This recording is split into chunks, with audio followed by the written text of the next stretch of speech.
are officially live. I'm trying to find our game. I know it has a custom icon, but I need to... Yep. Right, so you can update Fugi. Yeah, I'm going to scroll up to October 2022. Yeah. Oh, just be aware we are live right now. Oh, okay. That's fine. I'm just scrolling up to find my avatar. Oops. Let's get chatty working. Huh.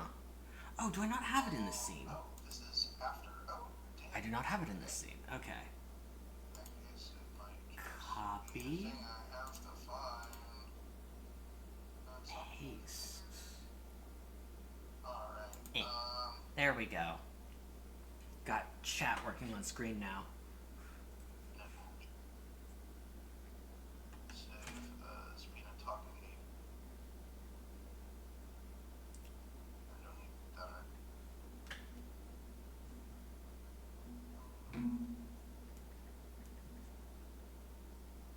Alright.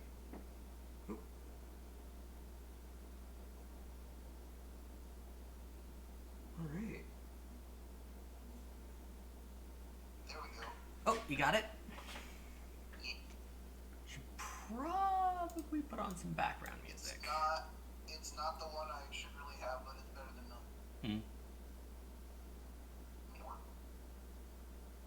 Oh wait, I need to get into the stream now.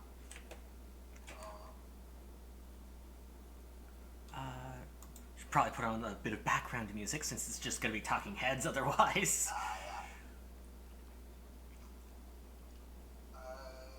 Wait, I don't know if I have any good D&D background music that's relatively free handy. The stuff I've been using back when you were running the by Tower and Mine stuff. Oh, excellent. Yeah, it's a video on YouTube. It's just 10 hours of fantasy background music. It has been copyright claimed, but that just means I can't monetize my stuff. And I'm only using my YouTube channel as an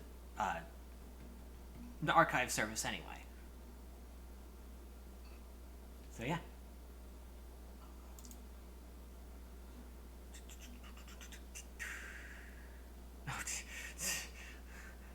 Looking. What's that button? Oh, that's Snap to Grid. I definitely want that box check. Yeah, that sounds like a good idea.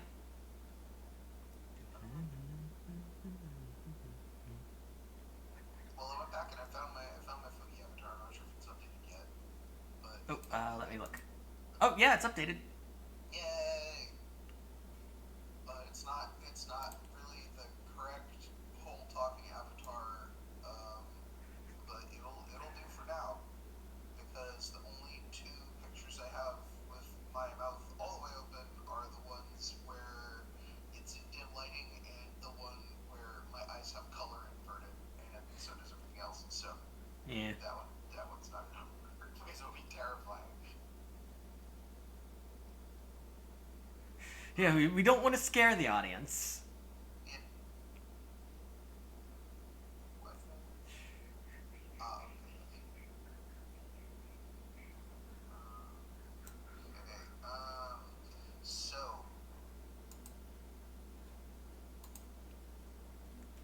Sorry, I had to cough.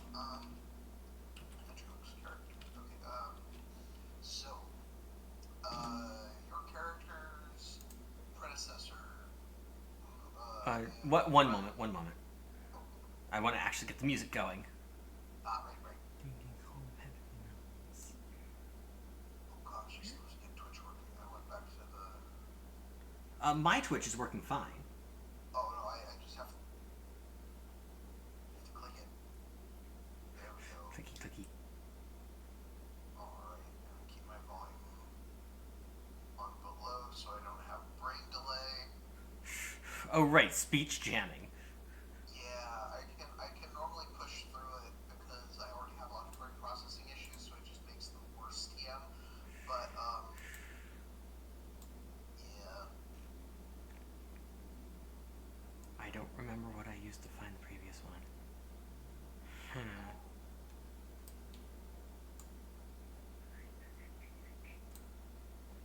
Fantasy music epic. No, I don't want epic. I want background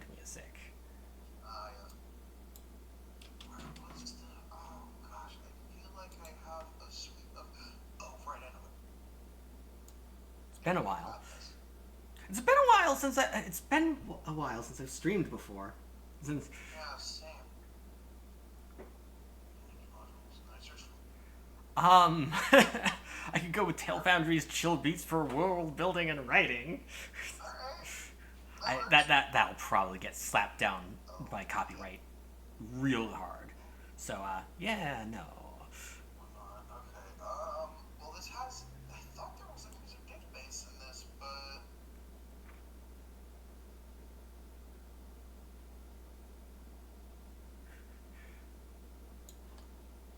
Yeah, I'll just go with whatever this one is then. Okay, it's a little loud. Alright, that should be fine. I'm gonna risk speech jamming for a second here to do a level check. Alright, do the test. Oh, that sounds very quiet. Can we hear? Oh, I don't have my desktop audio Uh-oh. playing through. So stream still can't hear music. Give me a moment. It can barely hear me or you either. Wait, on stream? Wait a minute. I can hear music, but it might be being picked up by your microphone, but everything's very quiet.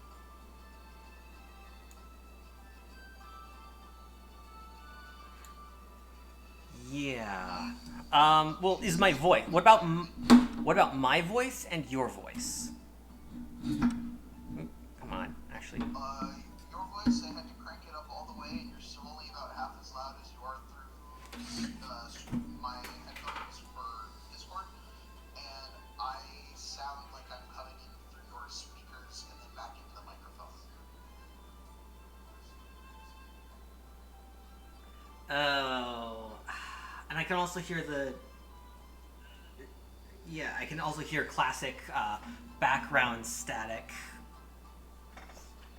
when listening to my stream. Okay, that's okay.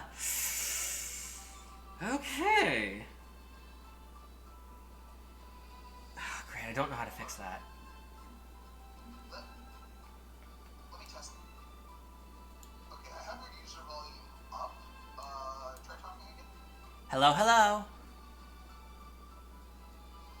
But I was talking about on stream. On stream, I think I'm fine, but it's everything else that's the problem. Right, but I think it's picking up your microphone, but it's not picking up Discord very well. I think I'm coming in through your microphone after coming out of your speakers. Oh, yeah, that sounds like that. Okay. I'm actually getting more of what you're saying from the stream, because Discord comes to the beginning if it's not easy to push it on. Really? Yep. That would explain some things. Yeah, it's kind of weird. Discord's that's part of why I use push to talk. The other is because it allows me to clamp down the noise level if I have to pass through a loud place with my laptop.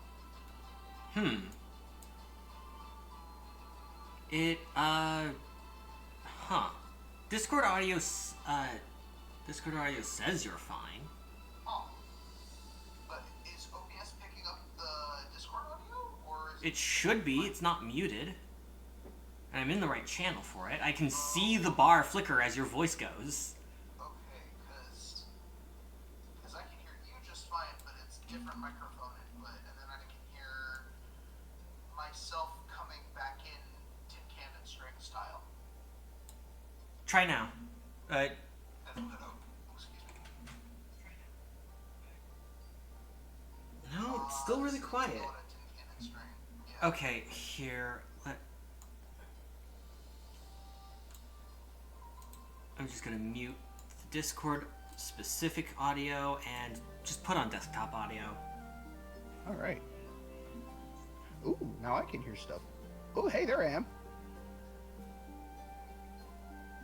Excellent. All right. Unfortunate. Okay, now it's hitting my brain really hard, and I have to turn the stream down. Speech jams. Okay. Okay, yeah. It's like the fact that it was Quiet. the delay. Oh gosh, I need to reboot for a second here. Like mentally or your PC? Mentally reboot for a second. Like Okay. this damn. I have to quit out of that because delete my battery and my RAM and my hard drive space, and then I have to quit out of that because delete my RAM and my battery, but not my hard drive space. Ugh. All right, here we go. All right. 1, 2. So your character, as we discussed, your character has a mentor friend person who has died, and So, well, maybe I should introduce for the audience. yes, probably, So, rather than diving right in. oops. So the character I am playing as today is Lillith Nytrim. She is a kangaroo rat folk. So the Jerboa person. And the lore I came up for, this is a homebrew race, and the lore I came up for it is that they're normally like just single individuals that happen to hang out in mongoose folk burrows. And one of the mongoose folk was a previous character I played, Cylea Nytrim, and we decided that for this adventure, Cylea was actually the first to take up the plot hook for this, and the plot hook for Lilith is that Cylea's body is returned. And so, now going on to avenge family member's death. The mentor figure is actually Cylea's mentor, not Lilith's, because Cylea is the stone-based wizard, divination wizard. Lilith is the high stealth gunslinger, using Pathfinder firearms. Mm-hmm. For anyone who has no idea what I'm talking about, you'll find out very soon. And then a little bit of clarification from the dungeon masters behind the curtain perspective. This is an adventure made for 4 characters. And Lilith might actually be able to solo it under-leveled. I don't know if it's a might. If under-leveled, it's a might. Fully leveled, it's a can. Yeah, because I managed to basically make it so that instead of an attack roll versus armor class, it's a stealth check versus a perception check to hit consistently, and that might be enough for Lilith to take on the same work as 4 player characters. Yeah. We're going to find out. There are some points where it will be a matter of timing and of attacks per round, but if you are able to actually use the maps... Plus, stealth check. Yeah. If the enemies don't know where you are, you can take as much time as you want picking them off. Oh yeah. Actually using stealth checks and actually using the terrain and concealment and all of that good stuff, then I fully expect you to be able to do this. Now what I have to keep in mind is the last time I ran this adventure, I was dealing with a party whose definition of stealth was if they do it fast enough that there's nobody to raise the alarm, it doesn't matter how loud they are because they're going to move on to the next room that heard them next anyway. And last time you ran this, the party turned it into a breach and clear. Yup. It works remarkably well. Yeah, I'm going to actually run this as this. Play through this. You're running it. I'm going to play through this as the stealth adventure it's intended to be, but with Pathfinder firearms. Yeah, and Pathfinder firearms are... Get close enough, and you get to ignore armor. Stealth check allows you to ignore dexterity. So that's a flat 10, 9 times out of 10. Yeah, and close enough is varies by weapon, but it's up to 60 feet. No. That's for a musket. Oh, Lillith is 60 using a feet is rifle. musket. So that's like 120. Oh. 5 Okay. range increments. Now, if she attacks someone beyond the first range increment, she's going to take distance penalties. But she's high stealth character. She's going to get up close to them before they realize. Now, I think theoretically there are caps for how many points you put in, but this build is not about points. It is about bonuses. And my golly, are there bonuses?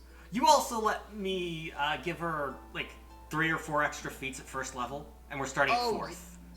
Oh yeah, I give all of my players extra feats because I like seeing weird, gimmicky builds. That, and you specifically instituted feat tax evasion, which allows marshals to be a little closer to on par with casters. Yeah, everybody Assuming you're not gets using power the martial casters in Path of War or Tome of Battle. Book of Weeaboo Fight Magic, I believe you described it. Yep. But Lilith's not using any of that. Lilith it's nothing but called attack. What? It's all called attacks. It's everything. Every attack has a name. Yeah. And you only get to use them once per encounter. Well, unless you take a moment to pause, 6 seconds to catch your breath, and then you use the same called attack again.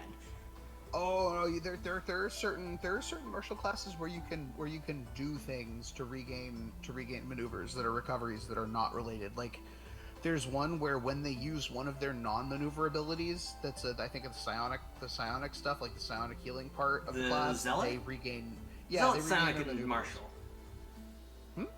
The Zealot is the psionic martial hybrid class. Yeah, but they have when they use one of their non-maneuver abilities, they get their maneuvers back, and at least a partial recovery. And it's and a lot of them actually have that. Oh, and then there's the Mystic and the Epilectoi, which are like the Crusader in D&D, where they get their maneuvers at random, but when they run out, they automatically refresh at random. Yep. Which Okay, is really cool. Is there a way other than the mouse wheel to zoom out? Because I can't really do that practically. Let me. I feel like there frickin' should be.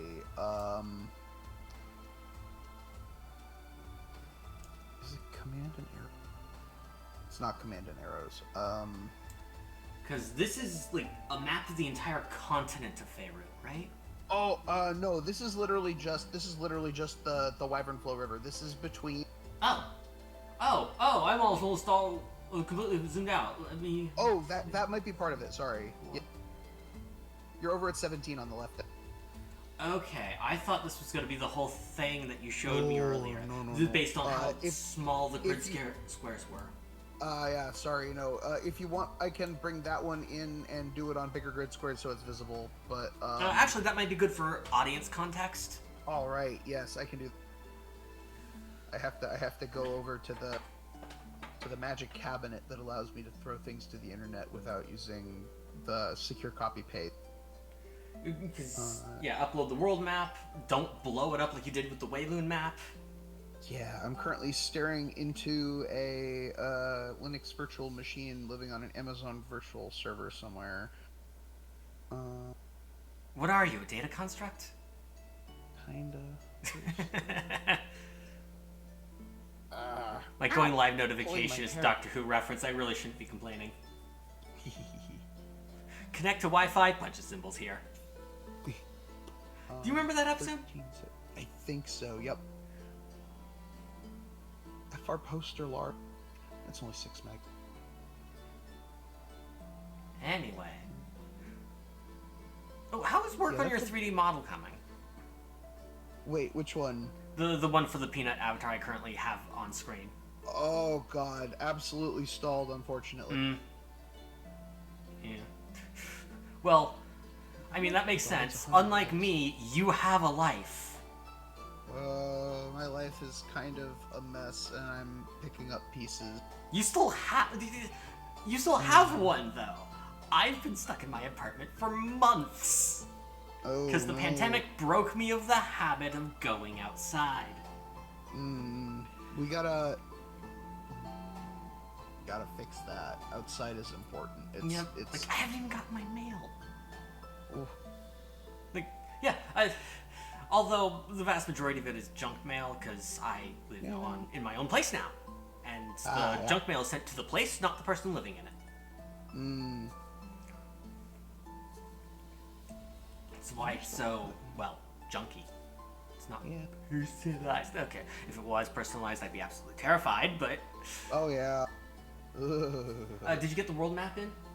Loading it now. I have to create a scene.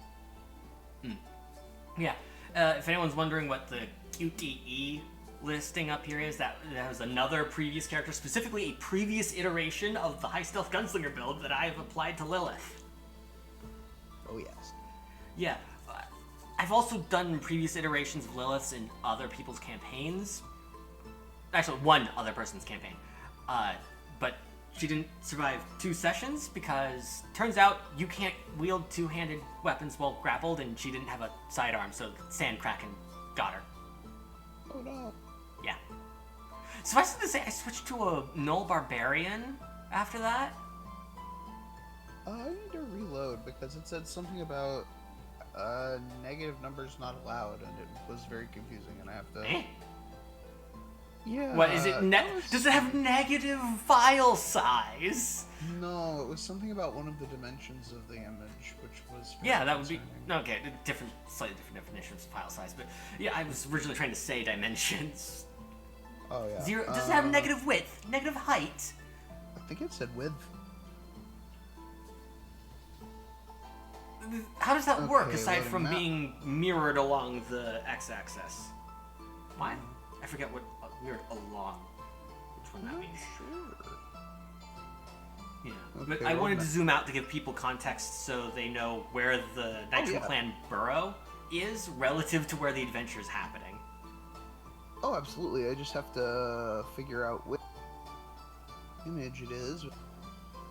Seeing them. Oh, here. FSW solo? No. It is under map. Yeah, there's always going to be a little bit of that static through my mic, just because I don't know how. I think I would need like sound canceling panels or some sort of tent or tarp to isolate the noise. But hopefully the music drowns it out. Because I tried to set the music volume to be quieter, or to be louder than when I'm not talking, but quieter than when I am. That seems like a good there you sweet go. spot. Yeah. Okay. There. I don't see any change. Oh, wait, there's a second button. World map. Yep. Activate. So yeah, Cool. this deserty region here, down in the southeastern bit, so not quite in the swords, that is where I decided the Nyrtim-Clan Burrow is, so that entire population of mongoose folk and one kangaroo rat folk. And yeah, and the Cormyr down here is going to be where most of the adventure is happening. Let's see, you said it was Wayloon. I'm trying to find that in the map. Oh, it's not going to be on, Oh, okay. but it's that river right there, and okay. you are, right about. Yeah, right where this road crosses. Yeah, let me check the other map to double check. There's the. Yeah, it's where it kind of bends to the left and then down again, because there's a slightly larger Yeah, and map then that here's is the road uploaded right now. with the bridge. Yep, it's not a bridge, it's actually a ferry. That's why it's a dotted line. Yep. So The music's you're coming actually a bit in- loud for my ears through my Oh, sorry. speakers. Alright, let's test. Oh, well, hold up. I can up this on stream, but not my end. And probably want a little more. Let's go to...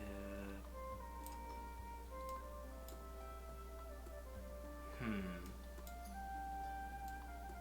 little more.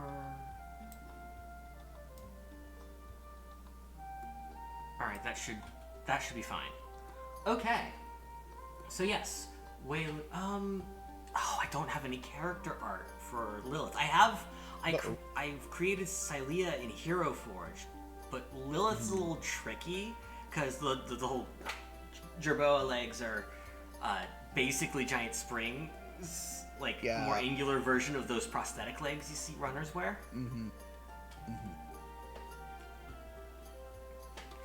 So a little trickier to get right, but not in Waylon quite yet.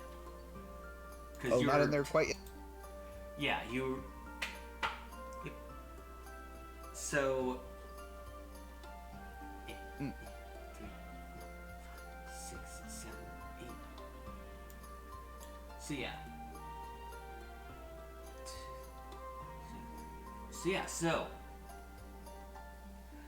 So this adventure starts at 4th level, and we do eventually want to do a 1 to 4 prequel of Lilith just helping defend the burrow from waves of unrelated enemies. And because the story start we've decided on is the adventure hook comes to the burrow, asks, hey, we need someone to help, and Cylea volunteers. She goes out, the sieges happen while she's gone, and Lilith is defending. And then... Peanut? And then... I believe you were going to start reading the in-character stuff? Ah, yes. And then, Lilith's body comes back. Yeah, and... I believe the same messenger as before that originally recruited her. Yeah, but there's a letter that says, come to the Wyvern Watch Inn, and ask the man in blue. Wouldn't this be all the same stuff that Cylea talked about? Probably. If she talked about the hook, if she talked about the person who recruited her, then yeah, they'd know that it's the same person asking. All right. So yeah, Cylea, Lilith, that's. We're brushing over this because we are prepared for the adventure proper, not the preamble. But Lilith's body gets returned to the burrow. There's a funeral ceremony, and the problem's still out there. And the problem at the burrow has subsided for now. So Lilith actually has an opportunity to not abandon, but leave her post to go fill Cylea's shoes. Except they don't wear shoes. But yeah. So their premier sniper is going on an adventure for the leaving the burrow for the first time in her life, and it takes what, days to get to Waylon? Yeah, it takes possibly even weeks. I need to check the. Let me go back over to the world. I need to move. Oops. Yeah, because southeast, kind of near the bottom, somewhere in the middle of that square next to where it says the sword, is where I'm picturing it.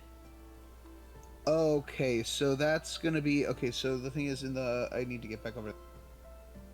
In the bottom right, and that's a long way up. There's a scale in terms of hundreds of miles. 120 miles from there to there. So yeah, that's gonna be 240, 360 miles. Well, Lilith's not traveling the whole distance on foot. Not the whole distance on foot, but that's still gonna be 36 miles an hour for a cart, being generous. So that's gonna be time. I'm not seeing where the That's a 10-hour cart ride, so 2 5-hour cart rides.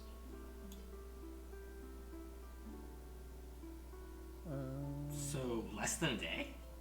No, wait, sorry, I'm doing that wrong. A cart cannot go frickin' 35 unless it's like moving Booking maximum tilt.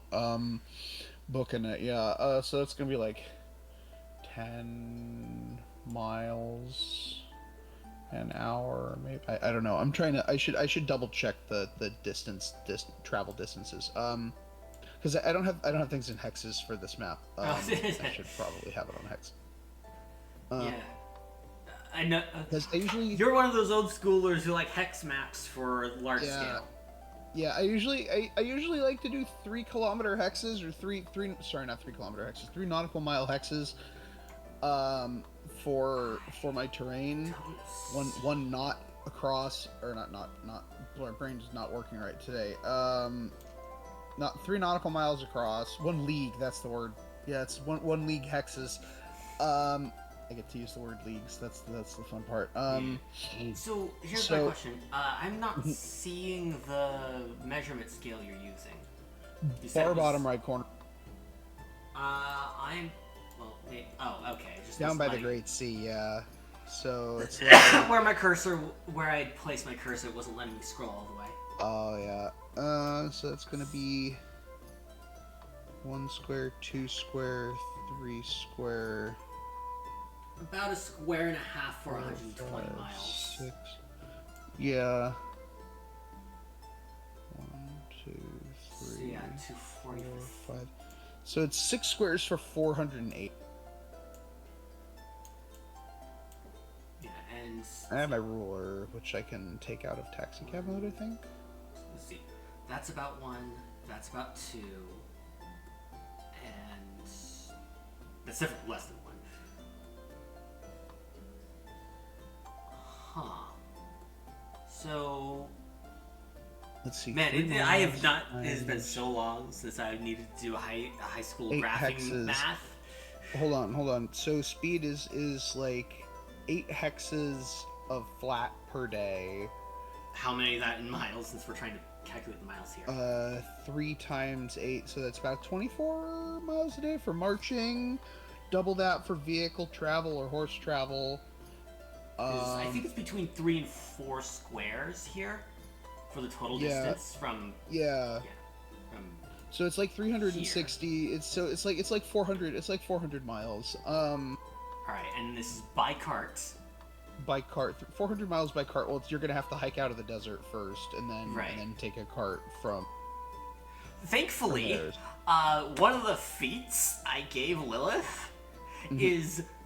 It's called somnambulance. Right, she doesn't have to rest. No, she does. But she can keep moving and fighting while asleep. Okay, in that case, she's gonna cover that distance in like a quarter of the time. So let me count. So she's moving 8 squares during the day, and another 8 squares. So basically, hold on. She's moving. I think the Pathfinder rules hexes. are full march is 16 hours of walking. So yes. she can do a full march plus a full days of non-marching in 24 hours. Yeah. So the full march. So for the hex. Full march and a half. It's flat ground is an hour, per 3 miles. So I'm just gonna call all that flat for the walking part because she's walking in her sleep. Kind of hopping a little bit because kangaroo hopping rats. a little bit, yeah. So she's moving in her sleep all the way through there. So that's gonna take. Excuse me. So she's moving instead of 8 hexes. Thankfully, I also gave her. I also found a way to give her the ability to remember what she does in her sleep, so she doesn't have to worry about missing time. Because I also gave her the drawback narcolepsy, so she needs 8 hours of sleep. 12 hours of sleep each day to get 8 hours of rest. So yeah, the sleepy drawback. No, it wasn't narcolepsy. It was sleep. It's called sleepy. Narcoleptic casting was how her magic works. Right. Which is kind of offset by the somnambulance, but it's probably fine. Yup. She doesn't have to worry about no longer being able to fight, but I think there are other penalties. I don't know if there are... What other penalties would there be? Did we figure that out? Let's see. Somnambulance. Taking somnambulance once prevents perception penalties due to being asleep. Taking it a second time means she can still fight and act while asleep. Oh, wow. And that's it. So any other penalties would still apply. Okay. Alright. Let me think. So she's moving. Let's call it 10 hexes. So it's going to take a couple of... to Tilverton. To Tilverton, from there to Tilverton is about a square and a half. So that's 120 miles. Moving at 3 times what you said. It's 10 hours for a full march. It's 16 hours for a 16 full march, hours and then for another right, 8 'cause 8 and 16. during the night. So Yeah, that's a yeah, 24-hour march. Yeah. So wait, 16. If it's 8 hours, that's 8 hexes, and then. Well, it's Flat 24 ground. hours, so that's... Oh yeah, so it's 24 24 hexes times hexes. 3 miles. So 3 times 24 is gonna be. Oh god, my brain's not working. 3 times 4 is 12. Carry the 72. 72 miles per day for the first couple. So it's gonna take her 2 days to get to Tilverton. Because this is 120 and a bit, and it's 100. Yeah. So 2 days to get to Tilverton. 2 days to get to Tilverton without rest. Sleep, Without but not rest. rest. Sleep but no rest. And then she can sleep in the cart. Oh, but if she takes a cart, then she's gonna. Okay, she'd actually move slower once she gets to Tilverton. So 2 days to Tilverton. Really? Wait. Oh right, cart's twice as fast, but wait. Oh god. But doesn't would go. she? But twice as fast, but only going for 1 to 2/3 of the time. Are you saying she's better off on foot the entire way? Let me think. She'd be extremely under-rested by the time she gets to Walloon. But let me calculate because it's... I think the bigger problem is food and water. Yeah, she can where can she stock? Tilverton, and then another 2 days to Arabelle, and then she can food and water in Arabelle, and then she can go... Well, no, you said Walloon's right about here. Well, yeah, but if she goes Tilverton, and then hikes to Arabelle, it looks like there's a couple of hexes in there of mountain, which are going to take another day. I thought that was by cart. Okay, I'm thinking about how long, because mountain hexes are 4, hill hexes are 2, and flat hexes are 1, and then so that way. I wasn't expecting this to. Oh. Sorry. I got a hold on low disk space message. Oh, uh-oh.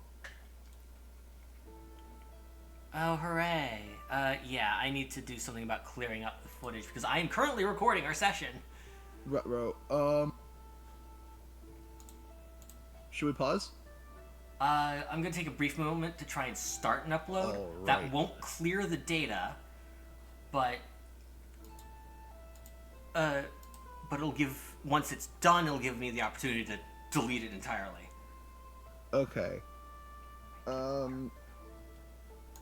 Is there other stuff that you could move to an external drive, or... I don't have an external drive on me.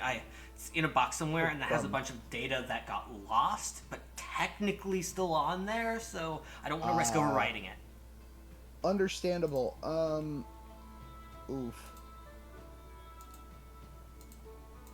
Upload. I have like 5 gigs. If I reboot, it'll go up to 7. I actually might need to do that just to be safe, because I don't think I did it before I got started. Okay, in that case, I can throw up be right back, and you can go do that. Alright, I will be right back. Do.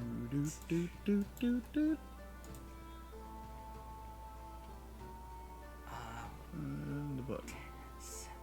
I have to disconnect for a minute too, because rebooting. Alright. I'll be back.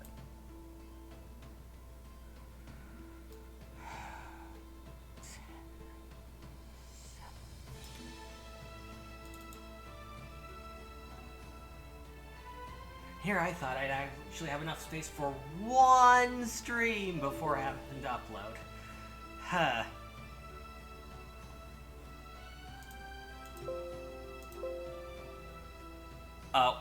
There is not sufficient disk space to continue recording. Alright, well, okay. I can just download the VOD later. I just need to actually do it before the week is up and it gets deleted. Okay. Another time, then. That at least gives time for the upload. But yeah. We will be right back. Go to the bathroom, grab a snack. This is gonna take a while. Apologies for getting caught up in the math. I was expecting the calculations to be like 60 seconds tops. 60 seconds top? Yeah, tops. Yes. Yeah. I think we can just safely say it takes a week.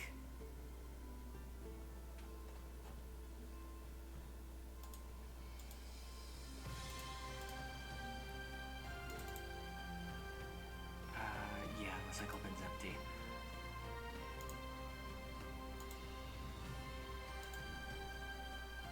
Okay.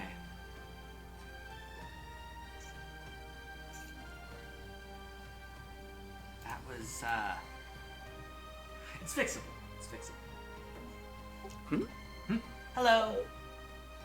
Hello, why is... We took a while doing the math. I'd like to just hand wave it and say it takes a week. Alright, that works. Yeah, I was about to say, it's gonna take about a week to get there. Yeah. So, 'Cause with I the did math the out of the way...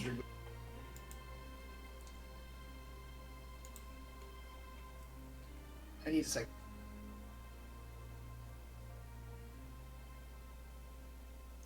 Alright.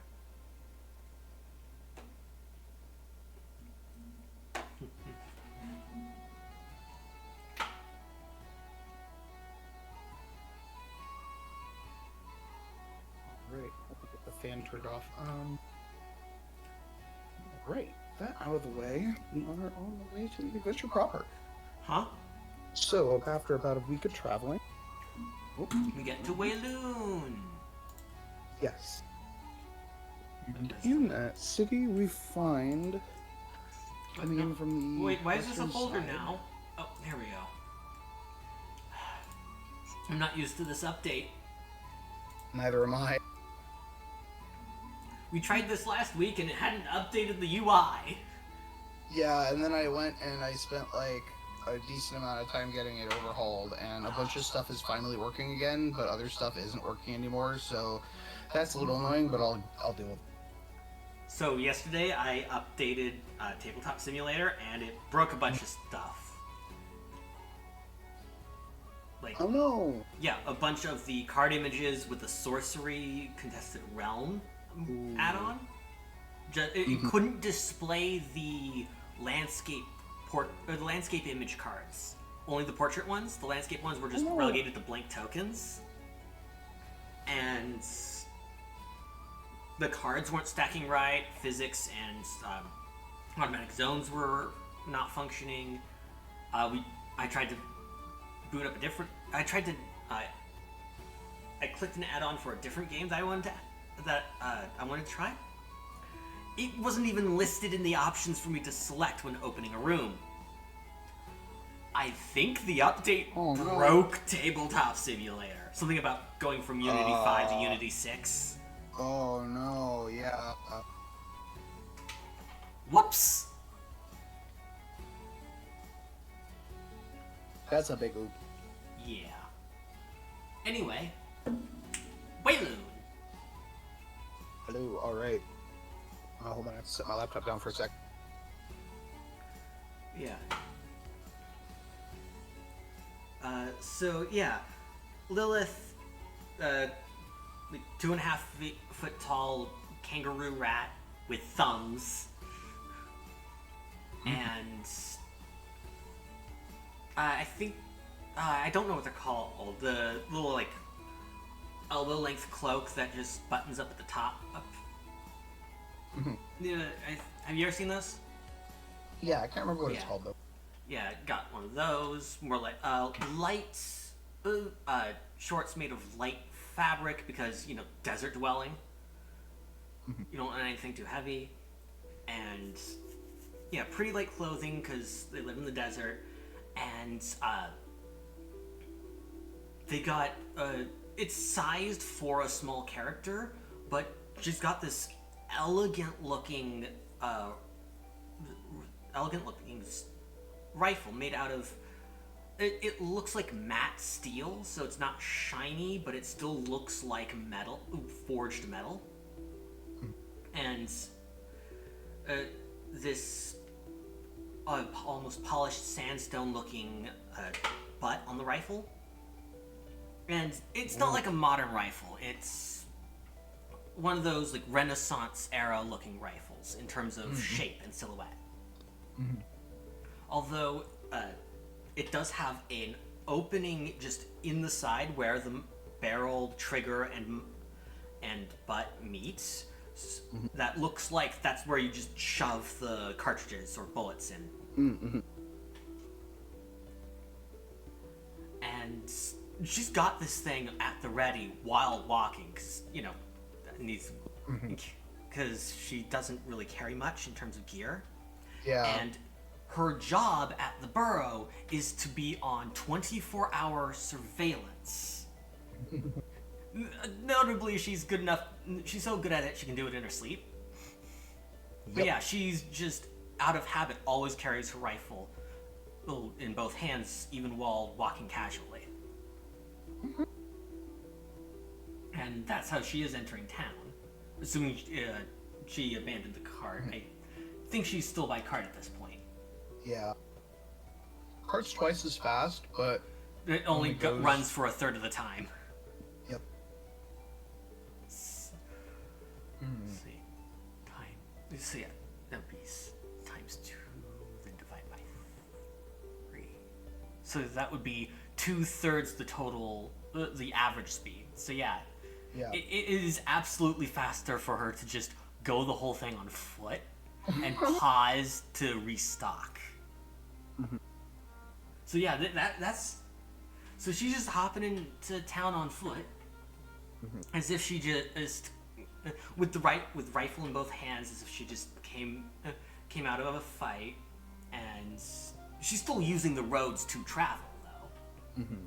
And let's see, the letter that was originally given to Cylea that then Lillith inherited said what? Because you never told me. Oh, hold on. Well, I still got to bring it back up because that was part of me trying to get my computer read. There we go. Terry, leave. I don't remember if this is one of the modules that Wizards of the Coast had an apology for in the digital editions. Huh? There were a lot of those. I'm not sure if this is one of the modules that had an apology. Well, no, I heard what you said. I'm just confused as to what that means. A lot of them had. How does it put it? Missing portrayals that are unflattering of people that could be conflated with real world groups. I don't think that's exactly how they put it. Okay. But basically, they got accused of some things that. So basically, the 5e has in D. 5e Spelljammer stuff got a problem with the gliding monkey folk. Yeah, that was problematic for similar but different reasons. Similar as in, I think it's mostly in the second book, I've which heard someone actually. Yeah, I've heard someone complain. Okay, why does every evil race in D&D have to be slavers? Why can't they do other crimes? Yeah. Well, because slavery's pretty unequivocally evil. By modern day standards. Yeah, by modern day standards. But although the kind, oh god, there's slavery parentheses fucked up, and then there's language screwed up, and there's slavery screwed up beyond just oh god. Oh, there's bad, and then there's just mega bad. Gigabyte. Yeah. Words. Gigantabyte. Yeah. So. Tackling racism in stories is hard, and the advice I've heard is, if you aren't willing to get extremely nuanced, Don't do just it. don't have racism come into it. Do things that aren't racist. Have that be for some other table. And I've got some ways that I could theoretically work in various kinds of bigotry, but I don't want to do that right now. Yeah, that's not the point of this adventure. Yeah, this one's The point not of this for adventure that. is Shadow Goddess is trying to replace the Magic Goddess as the God of Magic. Yeah, classic fantasy fare without too much deep. You know, I mean, it's got cool esoteric digging that you can do, and not the political science kind of digging, which is always fun. I like both, but yeah. Anyway, the letter that Lilith inherited from Cylea. What does it say? So it says, see the man in blue at the Wyvern Watch Inn. Ask to hear a peculiar riddle, and he will tell you what he knows. Okay, so that's at point 17. That's at point 7. No, point 17 is just the first place that you see that looks like some kind of shop instead of somebody's house. Then the Blue Wyvern Inn is where? Wait, the letter is delivered to Walloon. Or substituted by the DM. Hold on, I need to figure out. I thought you prepped this. I know I did. Oh. Yeah. So this is a funny module in that it has all of the combat maps and it doesn't actually have an inn. Well, there's not going to be a bar fight, right? That's true. Lilith's not the type to start a bar fight, so this should be fine. Yeah, in that case you're good. So you're by 17, and you pass a bookseller's on the way in, and it's closed. And then as you, you're kind of on the main road. Do you kind of just continue down this road? You've got. I'm going to say that the bookseller's has a small. The bookseller's has a map of the town in the window and a point that says you are here, and pointing it at this end of town. Okay. So and then this map in the window. Yeah. So Lilith, I'm just thinking back to how I said Lilith has never left the burrow, let alone the deserts. So this is all. So while she's heard about this from the humanoid adventuring party that is retired to the Nyrtim-Clan Burrow, she's never actually seen any of this before. Oh my. Well, she got. She's only heard descriptions of it. Oh, well then she got a heck of a first experience with a city in Tilverton, I'll tell you that. And then yeah, the best she can comprehend it is a burrow without the ceiling. Yeah. Yeah, because it's not underground. Yeah, pretty much. Yeah, but passed through 2 cities before this, so she's had at least some experience now within the past week, and at least knows what to expect, even if it's still strange to her. Yeah. This town is still huge, but it's probably more a town, like more than a city. Yeah. Yeah, I mean it's still kind of city-ish. It's got enough stuff going on, but it's not huge.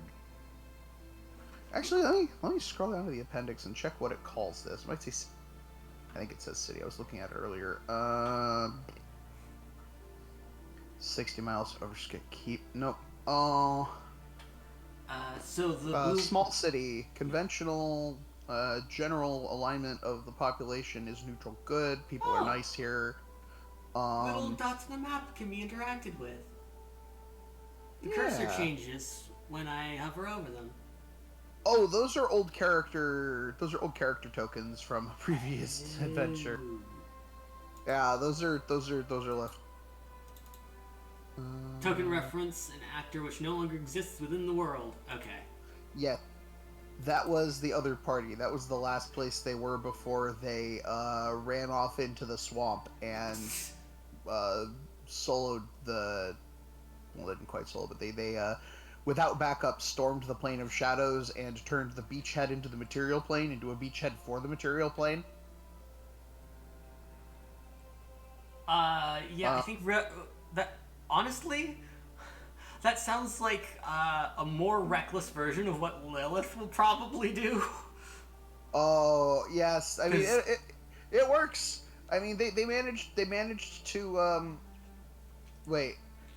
How much of this adventure do you know / do you only what you've told me from your about the party with the barbarian warlock, where you told the player, where you answered the players, how do you play a warlock question with, can you throw a sack of d6s at the table and yell Eldritch Blast? And the answer was yes. He's very good at playing warlock barbarian. That frogman really does think he's lawful good. And he really is chaotic evil, which is exactly the character description, and it works surprisingly well. And so now, so it turns out that the spiked chain plus hideous blow is exceedingly broken, because you get to make a weapon attack plus Eldritch Blast damage, and if you hit, you get both. Not range, but reach. At reach, and if you hit, you get both, and if you touch, you just get Eldritch Blast. So that's usually fine. Because it's a touch attack combined with a weapon attack. Yep.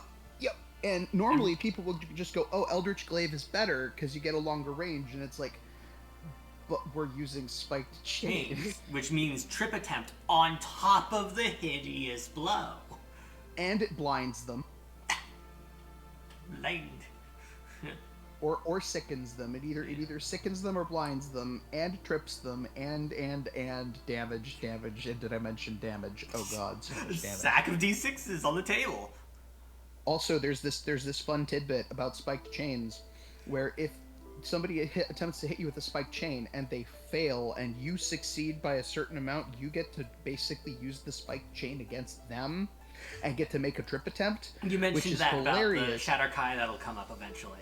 Oh yes, the kickflip elf ninjas, emo elf ninjas, will absolutely be vulnerable to their own attacks in just the most, wow, they really wrote this in there, didn't they, way possible. Well, here's the thing. They're not going to get the opportunity to have egg on their face, because they're going to hear gunshots coming from within their own heads, and they all drop before they even see the shifting sand beneath their feet. Mm-hmm. True. It was very funny to see this gang of biker elves go up against a cleric and a barbarian, both wielding spiked chains with full proficiency and a decent amount of practice. Yeah. So, spiked chain wielder against spiked chain wielder. Yeah, and the party members won handily and succeeded on their trip attempts, and it was, yes, very, very much, yeah. Well, you can't grapple what has a burrowing speed, so... Very true. Good luck against Lilith. We shall see. So, Blue Wyvern Inn, right. Where's that on this map? 3. Alright. Yeah, because after passing through 2 cities and finally making the connection between them and the maze-like structures of Tavi, that's the name of the mongoose folk, the Tavi burrows, she can at least figure out how to navigate a new one. Yeah, so she can kind of get across town at this point. And the map on the bookstore wall is very helpful, although there is a sign on the bookstore that says closed indefinitely. Because of the previous party that passed through here, breach and clearing a stealth mission. No, actually, important question. Should we run this as they've already come through here, or should we run this as a fresh thing? We should run this as a fresh thing, because if they've already come through here, they've already completed the entire plot. Yeah, because if they've already come through here, then when you go to the Temple of Mystra, there's going to be a fully fledged, funded, and equipped Temple of Kossuth with which a completely gang defeats of- the whole point of the. Yeah. The plot is solved. The scheme is stopped. There's no reason for Lilith to be here unless this is an alternate timeline where that never happens, and Lilith is here Yes. instead. All right. Yes. So she sees the map, and it doesn't actually have the number 1 on it because the map is older than the temple. So there's nothing up at the top there. Yeah, so But the like, rest of it basically is cut just off the the top of the map. Well, not cut off the top of the map because it's still got the river and the houses. It's just instead of 1 through whatever, it's 2 through 17, but the numbers are all off by 1. But Yeah. we'll just call it the numbers on here because easy to view. So the temple isn't a temple on the map because the map hasn't been updated yet. Well, this is pre-industrial age, so Yeah. it takes time. Yeah. So you're at 17 Basalt's books. Yeah, and And it's got closed a- indefinitely due to.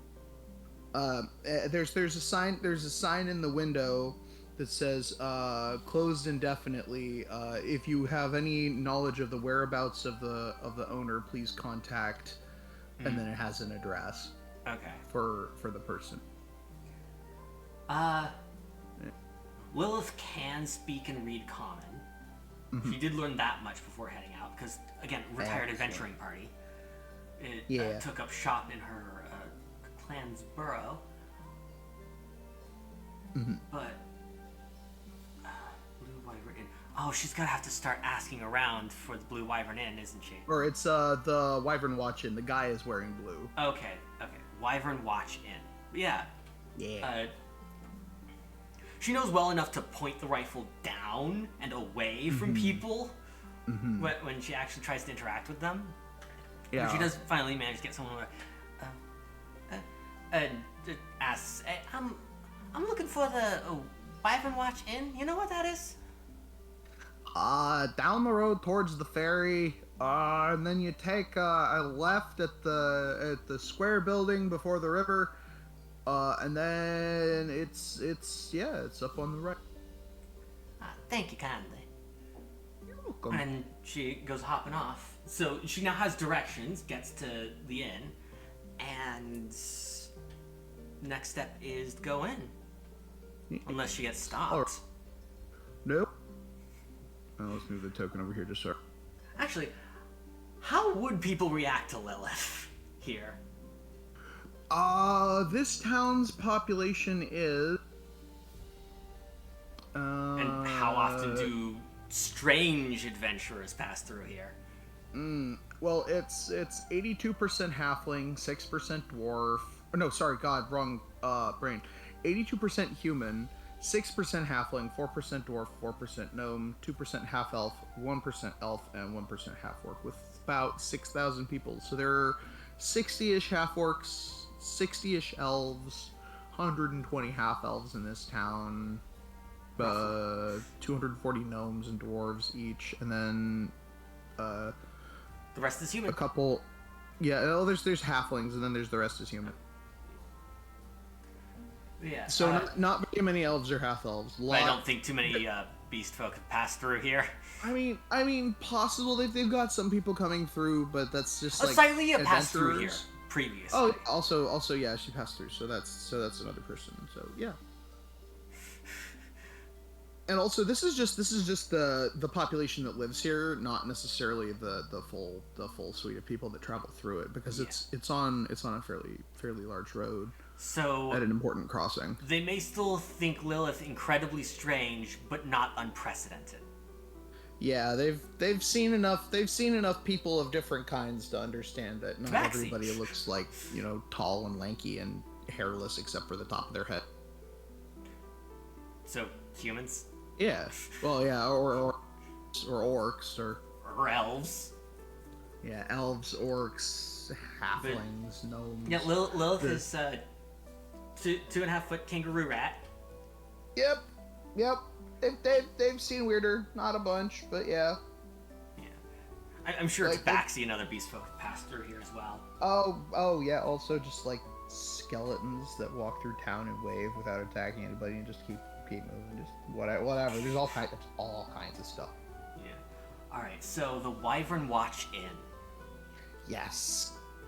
It's a comfy place. Well, okay, so they may not react strangely to Cylea's species, so Lilith's species, or Cylea's, but actually, whether or not they react poorly to the openly carried firearm depends on if they know what those are.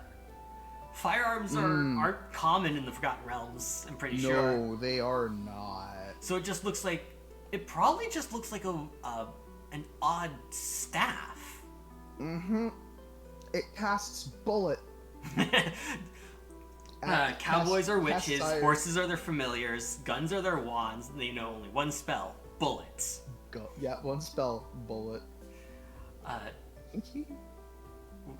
Rootin', tootin', toil and shootin', cauldron bubble, cowboy bootin'. I have newt and spicy bean, toe of frog and denim jean, whiskey grits and demon spittle, tossed up in my iron griddle, by the tannin of their hides, something wicked this way rides. Yep. Honestly, that probably works for Lilith as the description. Yeah, she's an itinerant gunslinger. Yep. Yep. And Here we I go. gave her a southern accent. Yep. Noisy spats. Yeah, because constant banter. with the whole mongoose folk and kangaroo rat folk, I've decided that they speak with antebellum southern accents, but they've adopted the human Hebrew alphabet to write their own spoken language. Yeah. And honestly, considering the Forgotten Realms human population are descended from Earthling humans, it's safe to say that the script got carried over as well. Yeah. Other part of the it's been a really long time, but yeah, that's possible. Yeah. Let's see here. But they only but yeah, they've only recently adopted writing, like in the past couple hundred years. Mhm. So, and their language is wholly unrelated to any human language, so they have had to adapt it to their unique phonology. Yeah. So you got things like, well, we don't have a bunch of these consonant sounds, but we need letters for our vowels, so let's just use these. More popular than ever. Close to the water. Okay. Yeah. So, you find your way to the Wyvern Watch Inn. The Wyvern Watch Inn. It's big. It's fairly successful looking. It's got a lot going on for it. They've got good banter. They've got people that have consistent arguments and get into almost performance-like fights on a regular basis. Almost only counts in horseshoes, hand grenades, and hot dogs. Yep. And it seemed, and you hear from whispers around town that not only is the atmosphere good, but since their father left to make Whose father? to make a new inn, the new owners, it's been under new ownership and it's been flourishing even more than it was before. Because after their father, the previous owner, left to found a new inn in another town, they conveniently forgot to keep watering down the ale, and now it's gone from being a big and popular into a big and popular inn. Capital B, capital P. Yep. Because, hey, the ale's actually good. Yep. So it's close to the water.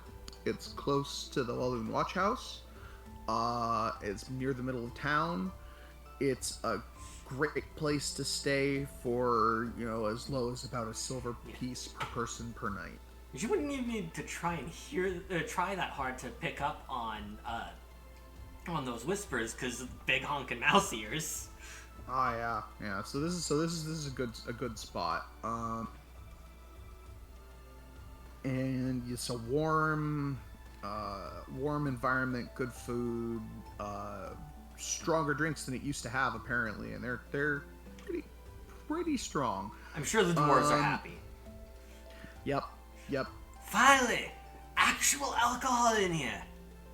And then Still a bit there's, on the weak side though. Yeah. Because dwarven There's, ale is, of course, going to yep. be way stronger.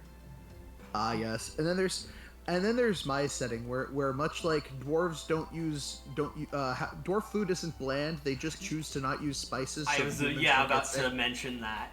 Like, Yep, wait, yep. what could we put salt? What about salt? Salt is a rock. Humans don't eat rocks. Humans don't eat rocks. Yep. Just- Similarly, dwarves are built different, and when I say built different, I mean they can consume forms of alcohol that are not ethanol without problems, which scares most other sentients. And so Poison I resistance. I have a small joke that universal solvent and high proof dwarven spirits are the same thing. It's just got a different label on it. I think in practice that's a stereotype, but Not safe for human consumption. either way. Yep. Either way, I mean, they know that people can't drink it, and it's useful. Non-dwarven And technically, Dwarves that's drink it all the like time. 200 proof ethanol. It's the same thing. We make it, but we can't drink it. But we use it for other things. Like I mean, some medical people cleaning. mix it. Yeah, I mean, it does get mixed into things like punch, but you should not drink it straight. Dwarves are capable of processing things, much like the toxins from like rocks and things that extends to alcohol. Poison resistance. Yep, poison resistance is scary. Humans should have it compared to most other things in this setting because we're weird. Well, humans don't have dark vision. Most other things do. So lacking True, poison true. resistance is on it tracks. Humans get poison resistant. Everything else gets dark vision. Yeah. Okay. Huh. Humans will eat anything, almost anything. Well, they'll eat anything, and then other humans will. Humans have to can eat understand anything. It didn't work Once. Yep. All right. Spicy honey, lava, etc. Yeah. Wyvern Fairy, Temple of Mystra. Okay, right. So the Wyvern Watch Inn. It has good food, good atmosphere, and a dude in a blue robe. I need to scroll back up to where it talks about the dude in the blue robe real quick. Because that's who Lilith is here to speak with. Yes. So the man in the blue robe is nervous initially, as if he's ready to run off. He's kind of edgy when he sees Different kind of edgy. Your character. Well, he's Jumpy. edgy in general. I think but- jumpy would be the better term. Yeah. On edge. Yes. That is the word. No, he's edgy. He's wearing dark clothes. Belts with shredded studs and jeans, spikes. Belts with studs. No, he's wearing a blue robe All right. So Willis and a little blue hat.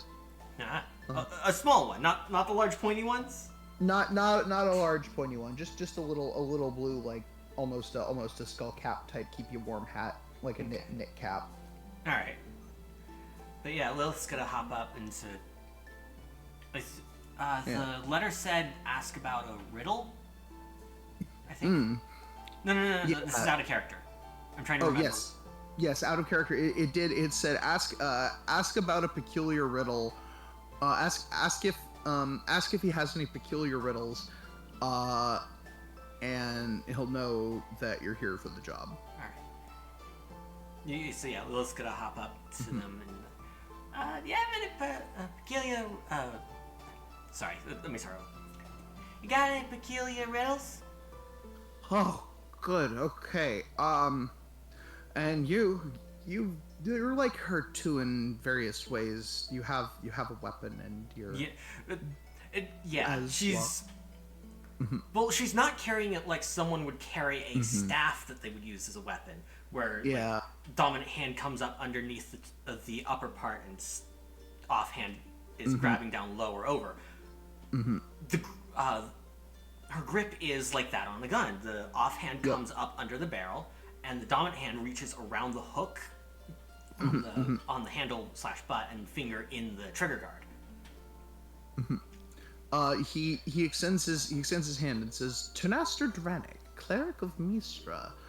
I knew your friend, and she was helping me with something, but something terrible happened to her, and I don't know how she died, but she died, and it concerned me, and I wrote a new letter to ask for assistance, and well, my concerns seem validated by the death of the person I hired to investigate. So I must ask you, are you willing to help? Lilith actually reaches her long tail around instead of her hand to shake, because I don't remember. I might be misremembering, but we could say that this fantasy creature has this trait where I'm not sure if it's like a ball of flesh or if it's just really fluffier on the end than everywhere else. Yeah. But it's about the size. It's fluffy enough that it is about the same size as a human hand, so it fits. And it doesn't mean she has to take her hand off her gun. Yep. But yeah, Cylea's body got returned about a week ago. That's when I left. I'm here to see what's going on.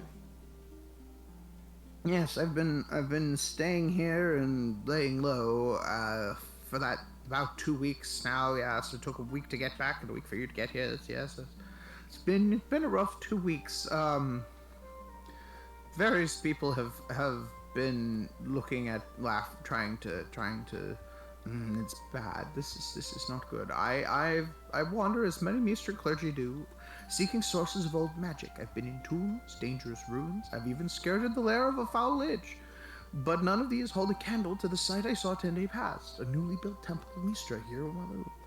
Seems normal enough, eh? Well, there are no other temples of Mystra in Cormyr. This is big news. I'm a long-time cleric of the church. I'm in yearly contact with the organization. How is it I don't know I'd find a temple of Mystra here? Why don't I, a cleric in good standing, know more of this Lady Arthas, who supposedly ordered the temple's construction and sighted on the ruins of the old citadel? Astonished, I immediately entered the temple, looking for answers. I made it into the outer courtyard, but was rebuffed from entering the inner areas. I was told to wait for Lady Arthas. After an hour's wait, a man approached, someone named Fembris, and he asked me to accompany him back to the middle courtyard. He wore the garb of a Mystran cleric, as I do, but something about him wasn't right.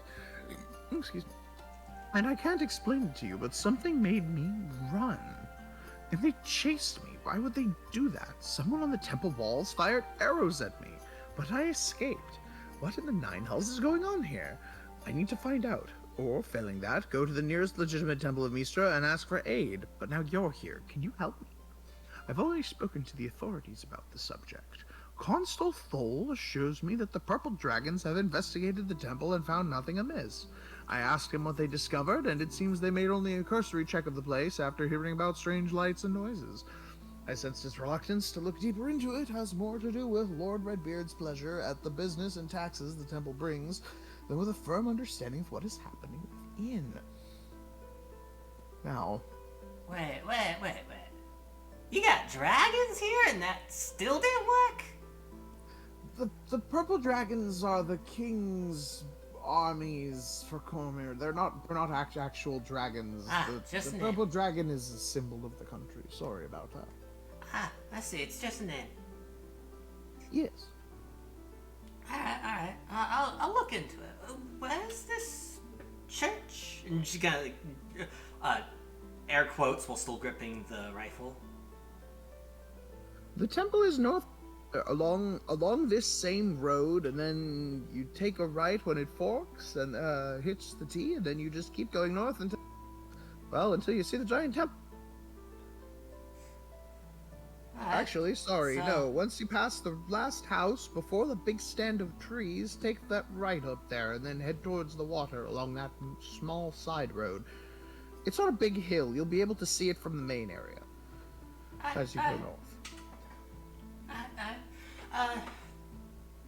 No use me standing around here. I'll return when I can.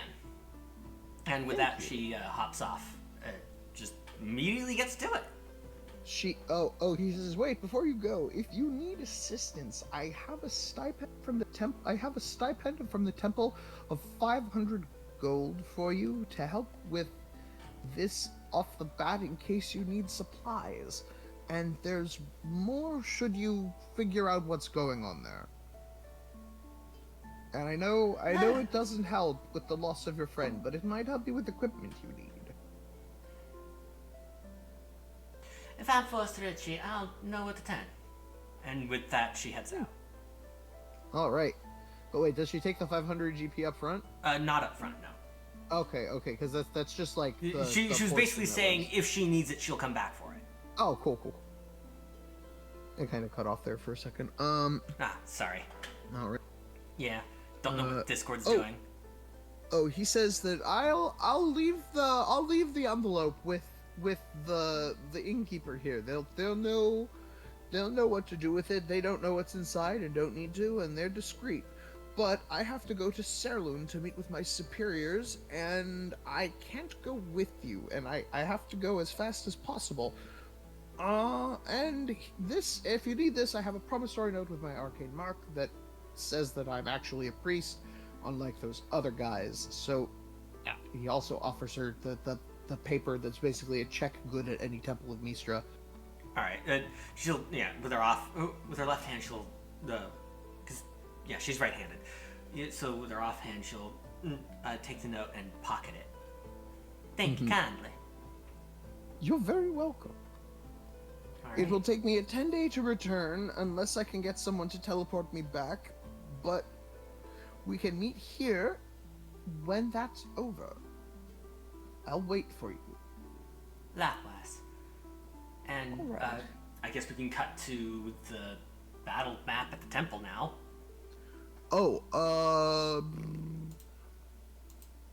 Temple person looking for a temple. Mystra. Okay. All right, and now we move to the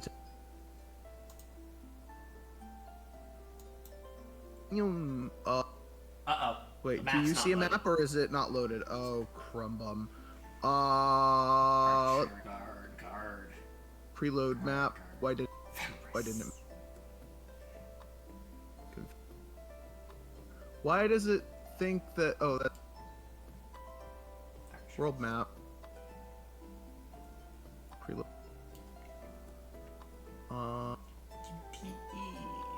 Activate. I'm not. What? Solar. World map. And then balloon, and then we go. Oh! I missed a step. I have to go down to the first fiddly bit here because of the way this book is written. It's kind of weird and sideways. Oh, okay. Wait, what about message from a courier to go to 23 Impel Street? Is that a different adventure hook? Because this is like you go straight to Tunaster, and then he tells you about the stuff, and then... Well, shouldn't we just load the temple?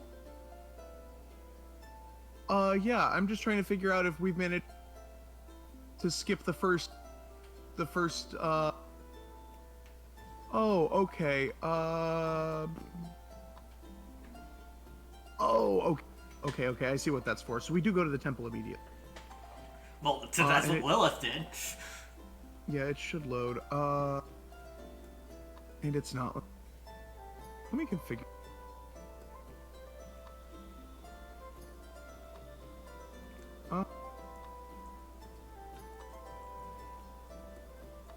Screenshot save changes. I might need to refresh. I'm not sure why it's not loading.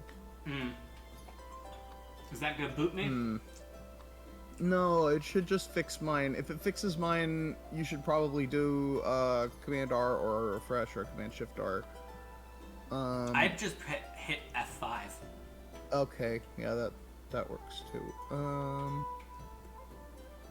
Why is it? Also, I'm on Windows, so no command key. Okay, yeah, It's or Control Shift R or F5, or I think it's Control Shift F5.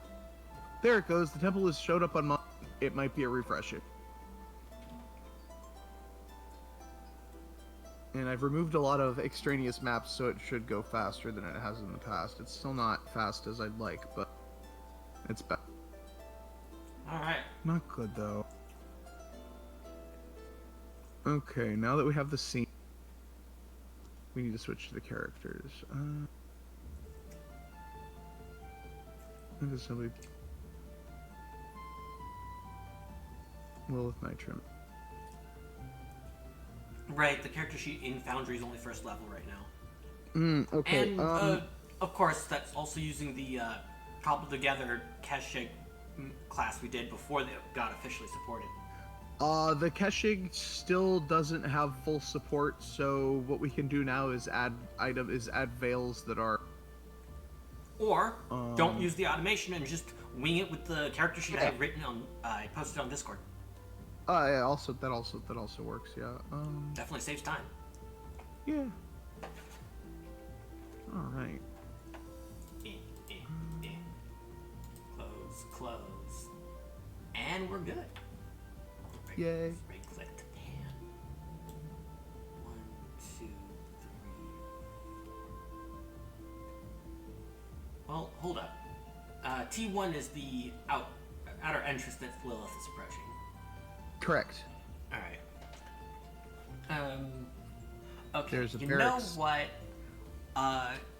Kangaroo rats? I'm just gonna look up a Google image thing. Oh. Actually, real kangaroo rats are a bit under-anthropomorphized for how I'm picturing Lillith. Yeah. So that... Do I already have a temple archer? But as a placeholder token, it should be fine. Yeah. I don't want Icon's Mystery Man. I want to go to... Here we go. I want to go back to here, and then I need to go to Foundry Data. Oh, it's Okay, Facebook. what? Ew. Oh, well. I got disconnected from my server somehow. Oh, I rebooted. Maybe I can get just the Right. image. Open image in new tab. Here we go. Copy image. And then I can send that to you and you can upload it as the token. Yeah. Oh, always HP. Woohoo. Okay, Foundry Data 1-1. And then we're gonna go 11 minutes over left on the to... upload. Alright. Oh. Open PNP in a new tab. We're Alright, going to go to... You'll need to crop it, but you just chop a bunch of stuff off the left. It's empty space anyway. Farenshar's Web, and then we go to... Where are the enemies? A I know I mouse did all that. with a gun! Yup. A rat with a rifle. Okay, those are the maps. Where are the critters? I have the folder that's not mapped. Peepsing.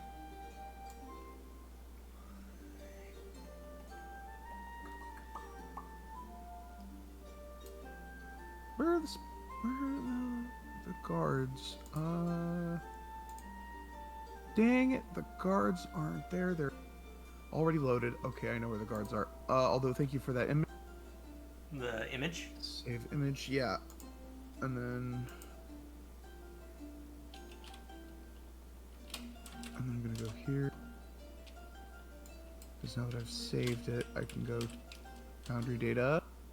I do not understand how the Discord search feature works. Oh, I never actually put the name in the post. That's why I didn't find it.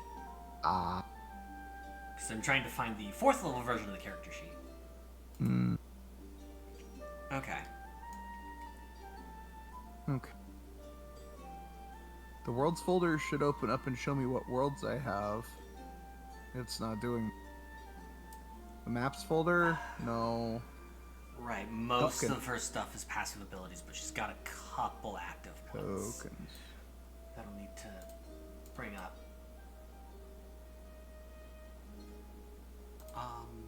There we go.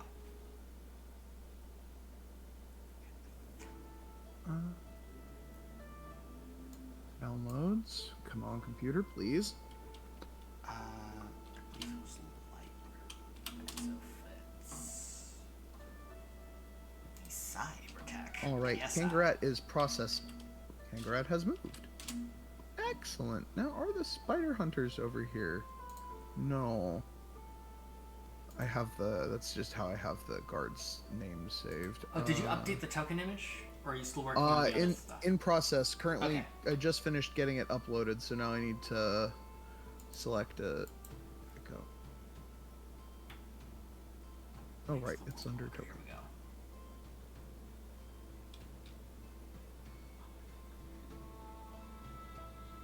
Oh.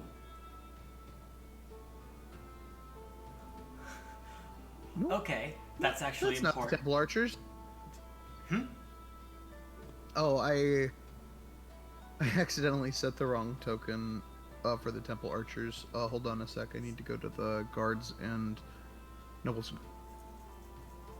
Yeah, I just looked up the cyber tech, the psionic cyber tech stuff. Oh yeah. Rapid mobility. An augmented creature has one of their base movement speeds increased by 10. Okay, now her burrowing speed is equivalent to her land speed. 30 Oh, feet. God. Yep, that's a feat that I allow.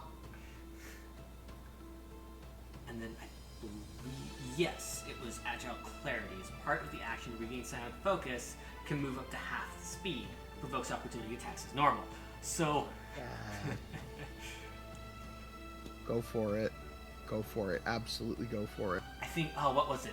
Double move to regain both psionic and martial focus, which are then both God. expended to max out the damage on her rapid shot as two attacks as a single standard action, both of which are quick time perception-based quick time events for the NPCs. Yup.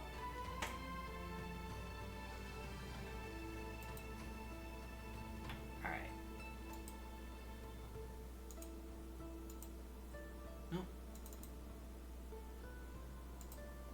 I guess I can just put the image in myself?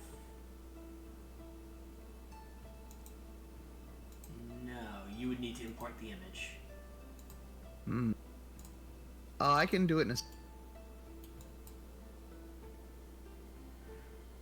But yeah, so Lilith's the only one at the door? And these At are the all moment- stone floors, right? Yup. So no burrowing. Yup. Unless she managed to draw them outside. Yeah. Alright. And token image. Okay, Okay. second. And go. Alright.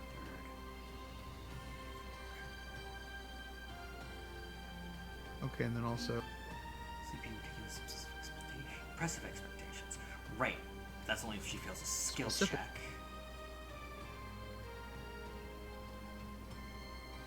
Which she's more likely to do if she's untrained. Select the token, there we go. Oh gosh, that did not crop it at all. Oh, yeah, I did say you would need to do that. Yeah, I need to do that. It's a placeholder image anyway, so it should be fun for now. Alright. Although teeny tiny. Yeah. Although Although you she's might very want to small, at least right? crop it a little bit. Yeah, that's what I'm gonna do. So that the audience can see the mouse in the picture. Yeah. 1, 2, 3, 4, 5, 6, 7, 8.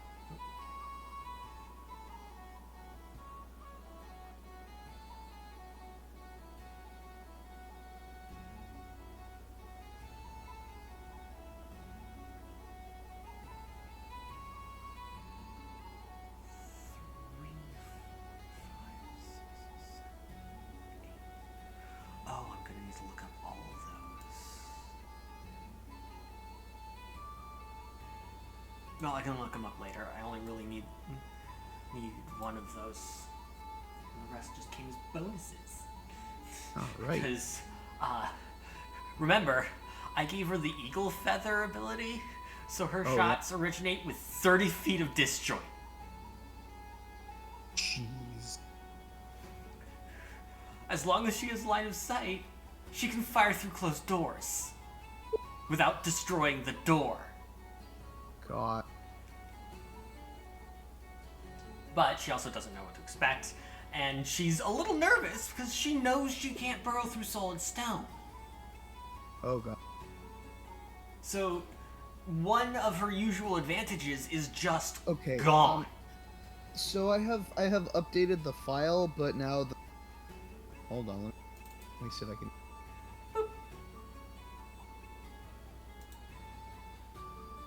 If I update that to something that's not, like say this leaf,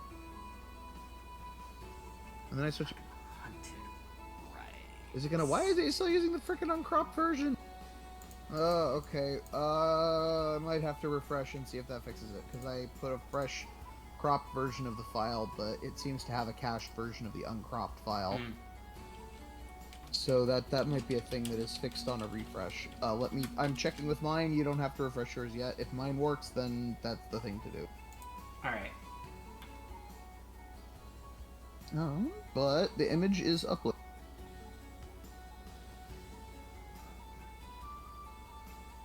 Here we go. Okay, that's not until 5th level, but... first level, when you deal damage to creatures, swift Why is action, it still using... essence in them. Right. And at 4th level, that's still only, oh, that's actually a cap of 2 essence. Oh, wait, is it per essence invested? Wait a minute, is it per essence invested for the damage output? I think it is. So it's actually 2d8 plus 66 plus 12. Oh god. And that's Explain if they... again? Granted, that's if they don't make their perception check against a stealth check of... where is it? Equipment. A stealth check of plus 17. Oh. And that's excluding the desert camouflage and the plus 20 from being behind total cover. So, plus... but right now, I think it'd be prudent for her to make a perception check to see what's going on inside, or to hear what's going on inside. Okay. 2 essence. Let me go back. 4. 3 essence for Okay, capacity. temple. 2, so that's 2 in the weapon. Hold on. 8. 4. 3.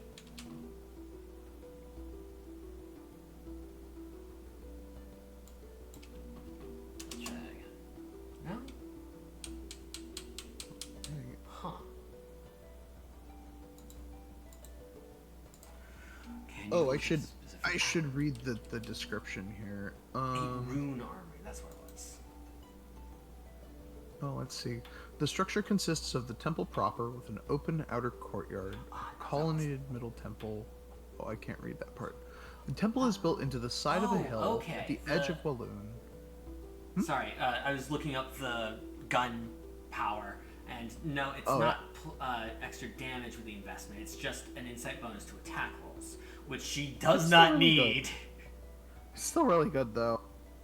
Yeah, but at 4th level, she has 3 essence and an essence capacity of 2, and that's when she swapped out her Death Knight archetype for Mark of the Hunted, because she doesn't really need the Death Knight powers once she's out of the desert.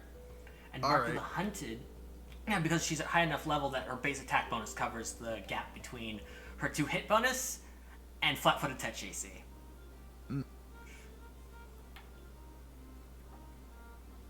Yes. Damage, ranged weapons. Versus touch. Oh gosh. Okay, so the walls are very hefty stone. Like these are big freaking stone walls. The temple is built into the side of a hill at the edge of Walloon and along the Wyvernflow River. It was built on the foundations of an older citadel constructed before Walloon was founded. A stone path leads up the hill to the main temple entrance, which consists of a set of heavy oaken doors. All right. Doors. And a statue. Yep. doors. And there's a statue. Let me read. about the Statue of Mystra. Yes. Let me see here.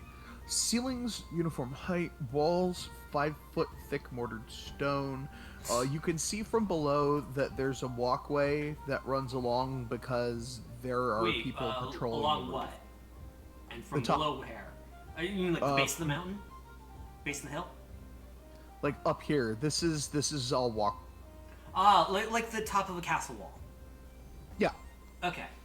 Yeah. Are there matriculations? Possible.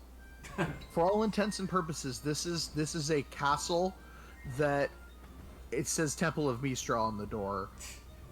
It's a fortification. It's on a flat hill. It's built on top of the ruins of an old castle, back up into a castle, basically.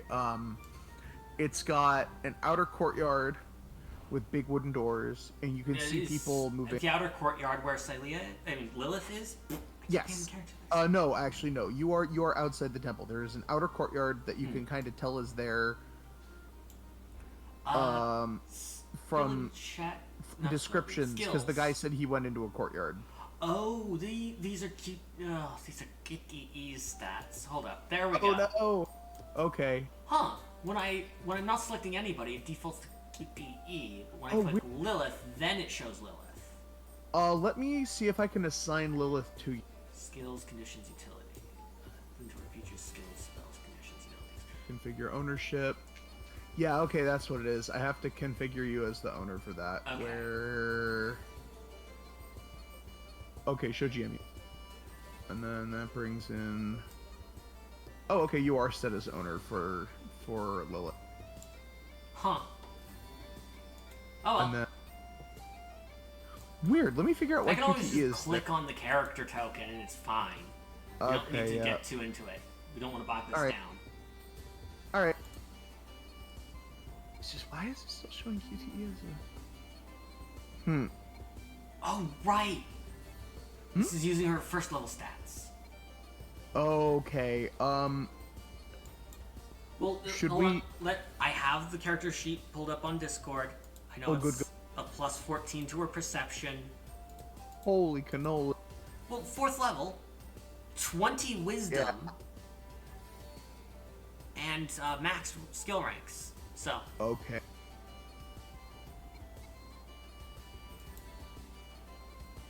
Now make sure we are tweaking that on the not the compendium, but the side over here, and not the side that's the token. I'm just punching in the roll manually. Okay, but doing the roll manually also for now, because when we update the character, we should update the actual character. 31 nice. On perception. You ping a guard on the roof. Okay. You ping a guard in and in here. Big mousy ears. Big mousy ears. There's also way the hell back there. But this is all open courtyard, so you're hearing like echoes off of the walls, and then like from out here. So you can hear one dude definitely up on. Okay. Another dude. You're cutting off at the end. I know you kept talking about it cutting me off at the beginning. Yeah. Okay. So you've got one dude over here. So the 2 archers. Yeah, the 2 archers, and then there are 2 guys you can tell that there's you can't... more on the inside, but otherwise can't really pinpoint them. Correct. Okay. Yeah. I'm trying to think how Lilith would want to approach this, because not out in the open. Absolutely not. All right. Well, the thing is, kind of all of it is kind of out in the open. Well, because it's on top of the hill. Until she gets inside, the ground is soft enough to burrow through. Right. Which is a plus 37 to stealth. Yes, everything that isn't the gray hillside bluff rock can be burrowed. Wait, how? Oh God, how deep can you burrow? Well, unless you're going to institute abyssal depth pressure rules, she can go as deep as she wants until she hits the bedrock. I need to check what the walls in the sewer section and catacombs are made of, because there's. I would think solid stone. Those are rock. Yeah. Okay, so she knows the building goes under the ground. I mean, honestly, she'd probably expect that. Considering she lives in an underground burrow. Yeah.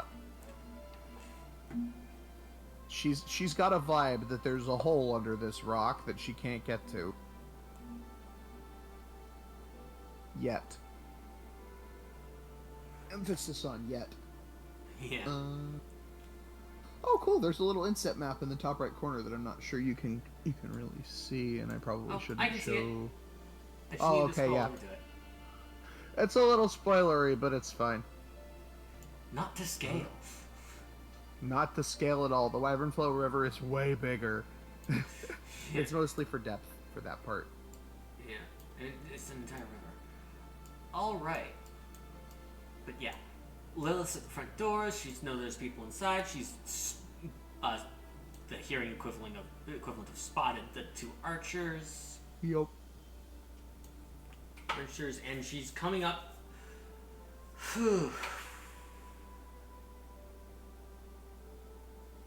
She's gonna have to pop out of the ground to get through the door. True, and you could also ask around town for information about the temple. Oh no, she just went straight to the temple. She got a job, she's doing it. No wasting time. Alright. But, I guess a stealth check to make sure she doesn't get spotted trying to just go through the front door? Go for it. I'll check the guards' perceptions. They're not great. I mean, they're decent enough, but like, oh boy. Entering the temple. Okay, so you've got a couple of different avenues here. The doors are open. Are you there during the day? Yeah. Like, she left. She just beeline for it immediately after talking to the priest. Okay, the open. And visitors are welcomed by a priest who's standing in the outer courtyard. Okay, so I should have one of my tokens. I need a level 1 sorcerer. One moment, please. So she's unavoidably gonna have to get spotted by the welcoming priest. But would a stealth check still be required to make sure no one else spots her? Or at the very least, no one spots her coming up out of the ground? Yes. Okay. And since it's to not notice her popping out of the ground, no bonus for being underground. Yup. Oh, I already have a Cavern of the Devout Sword. Hey, look! 34! Oh, whoops, that's QD. It's still saying QD. Oops. Oh, well. Sweet smoobly wooble. Well, remember, 4th level. So this is a 4th level character. So 4 skill ranks, that's 4. Mm-hmm. A 20 dexterity, that's another 5, so 9. Class plus 1 from her special trait, Silent Hunter trait, so that's 10. And plus 4 for being small, that's 14. And then another plus 3 for stealth being a class skill.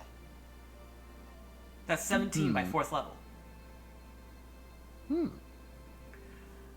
And then being a kangaroo rat gets another plus 4 in deserts. And then being underground is total cover, which provides another plus 20. But neither of those last two apply, so... Oh, hold on, I need to figure something... Somebody just rang the doorbell a lot. You said the doors were open, so there wouldn't be a need for doorbells. No, I mean like downstairs.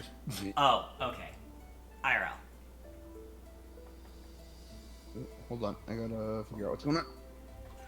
It's something bad. People are saying, yeah, I just need to go upstairs real quick. Okay. Oh, my parents are back from the ravioli store. Ooh, I've been told to go observe the beautiful sunset. Hot diggity, that is really nice. It's got like a very prominent orange band and a lot of good clouds. Very bluish purple. Ah, Blurple. brilliant brilliant sunset. Alright. Seriously, there goes my ankle.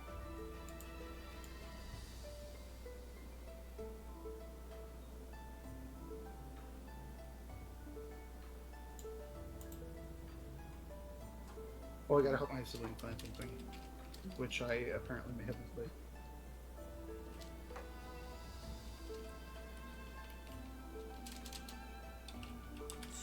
Okay, the thing has been out.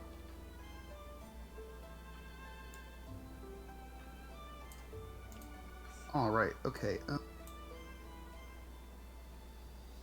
So, you arrive at the doors, and you've got an obscenely high stealth check twice. Oh no, it was a perception check and a stealth check. Well, perception and stealth. And I have figured out how to fix it from QTE, saying QTE, and it should now say okay. Lillith, although it appears there are two copies. What? I am seeing two copies of Lillith Nytrim.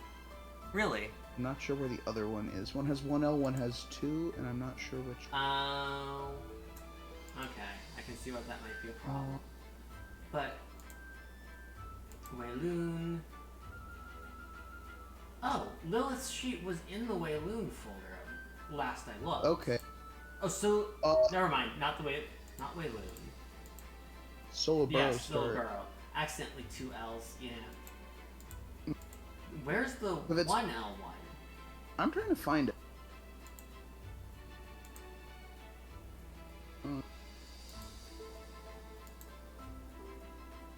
Weird. Give me a sec.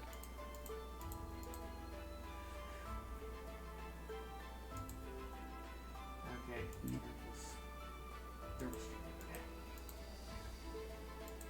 It's Lilith. Right in front. Oh, I can. Yeah, accidentally. Because I pronounce. Oh, there's one in test. What? I made a backup copy at some point, and that has 1L. Hmm.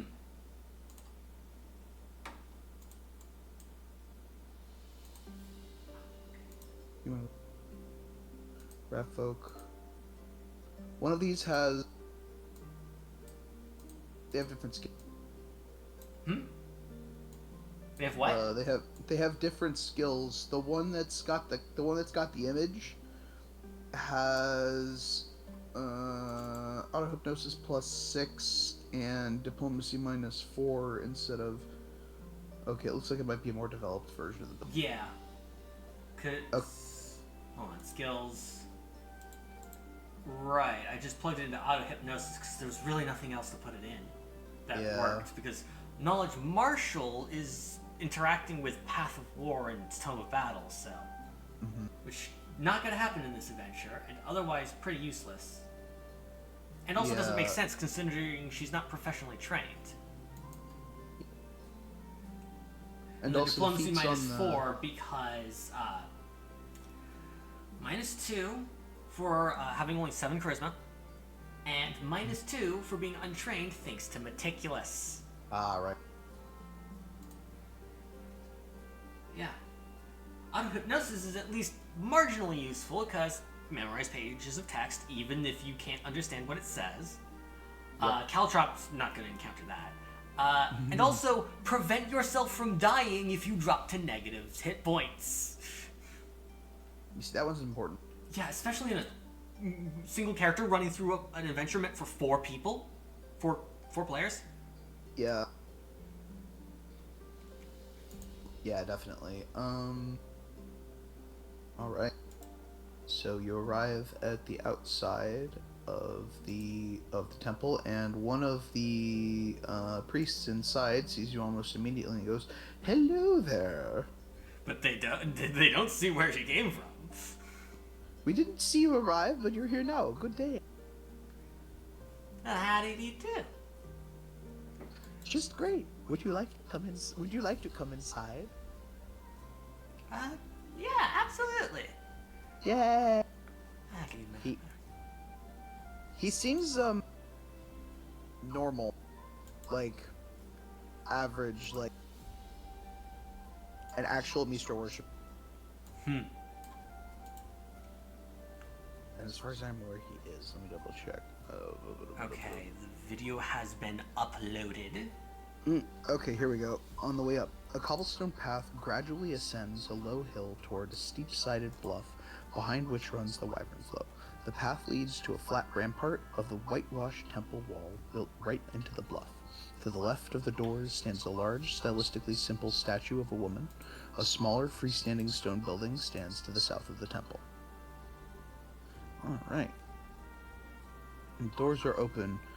You made the perception, and you spotted all of the guards. Temple guards on the wall can make spot and listen checks at +3 to see PCs attempting to sneak in. They will engage in conversation, instead directing any inquiries to the priests. Not like they'll see you with that +3 versus your plus whatever it was, 15. Plus 17 on a natural 17, so a total of 34. Oh, God. Well, Yeah. A small character with high dexterity and max ranks in stealth. Yup. For those of you who are only familiar with 5th edition D&D, 1st edition Pathfinder can get crazy with their numbers. Oh, yeah. And while this is a D&D module, we've converted it to Pathfinder. Or, well, Peanut has. I didn't have a hand in Yeah. that. I just asked them to. Converting is fairly easy to a point where the first Pathfinder's handbook actually says right at the beginning that you can use it with 3.5 content, and that it is technically a 3.5 supplement. It's just that all of the Pathfinder stuff is third party for a third party for an update for a system. It's kind of hilarious. So what how happened it's was, so far. when Wizards of the Coast, when Hasbro had bought Wizards of the Coast, they had to make a new edition in order to keep the copyright. So they created 4th edition. And then told Paizo, you're not allowed to make 3.5 content anymore. 4th edition D&D content, or no D&D content. So Paizo Incorporated went, alright, we'll make our own D&D, blackjack and hookers. Which is actually a more accurate statement than you realize, because they are not as scared about going into adult content as Wizards of the Coast is. Yep. And yeah, that's how we got 1st edition Pathfinder, is Paizo going, fine, we'll make our own D&D. Because they wanted to keep making 3rd edition 3.5 content. But Wizards said, no, 4th or nothing. And the open gaming license, and the fact that you can't copyright game mechanics, meant that Paizo could just use their own world of Glorion and as the basis for the rules. And they also changed some of the rules to fit their tastes. Fighters get more bonus feats. Grappling isn't horrible. Yeah. It's just make an attack, a special attack using a different number, and if you hit, instead of dealing damage, they're now grappled. Done and done. Yep. Right, a different attack bonus versus a different defense value, because they have combat maneuver bonus, combat maneuver defense, but that's so much simpler than how combat maneuvers work in 3.5. It's closer to how it works in 5th edition, actually. Yeah, grappling in 3.5 involved multiple opposed checks, and it was interesting. But yeah, in here we don't have to worry about that. At one point, I Not ran a that grappler Lillith mon- would be trying to grapple or get grappled anytime soon. To be fair, I do know the 3.5 grappling rules. At one point, I ran a grappler monk, and I made a flowchart for my dungeon master, so I wasn't a jerk. Yeah. Well, you also told me about the one story, El Tiburon, Shark of the Lands. Because they wanted to play a monk, but not an anime weeaboo fight monk, so they went with a luchador, a Mexican masked wrestler. Focusing on grapples and pins. Alright, the dragon flies up with you on their back. I roll to pin their wings. Alright, so Lilith goes in with... Oh. Uh-oh. Oh, it's just... being... Wait, did I mess it up? I don't know what happened. I think I accidentally duplicated the token, trying to move it. Because, yeah, there's... Okay. I've only got one of it. It might be one of the modules. No, I'm... Let me refresh the page, see what happens. Okay. Righty.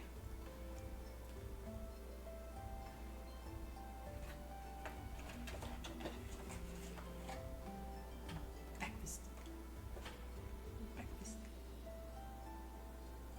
I still haven't finished breakfast and it's already 5:20 here. Not confused with 4:20 because I heard... Because that's an internet funny number now.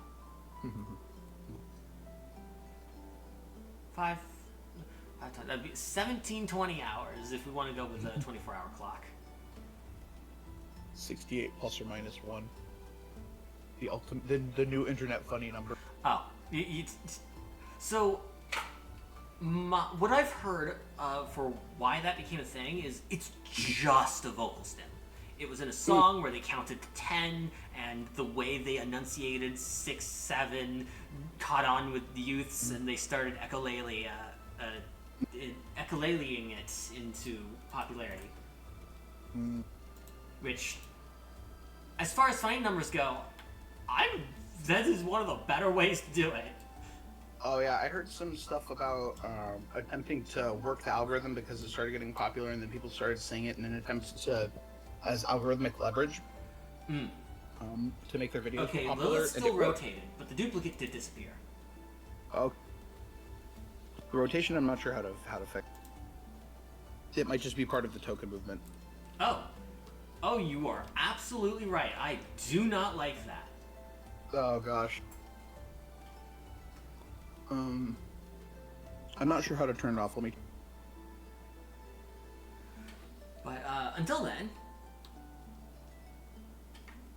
all right. They take the sorcerer up on their offer. I thank you kindly. All right. Let me move my I thank you kindly. laptop to a stable position. Walking by day. Casual interest encouraged to commune with Mystra in the outer courtyard. Actually, right. Keshigs, despite being focused on martial combat with weapons and armor, they are a magical class because their main feature is that they magically conjure their weapons and armor. Yes. Yeah. Aha.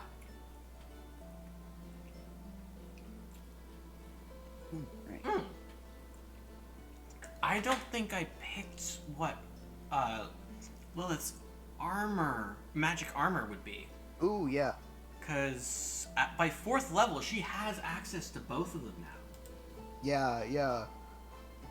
I can't remember the wealth by level rules, but you get at least that much gold plus whatever we feel necessary. No. The Keshig abilities armor. Oh, that. Oh my god, yes. Because she's going to be spending all her gold putting enhancements onto one of her feats that says any enhancement on this feat applies to all of her magically conjured weapons and armor. Let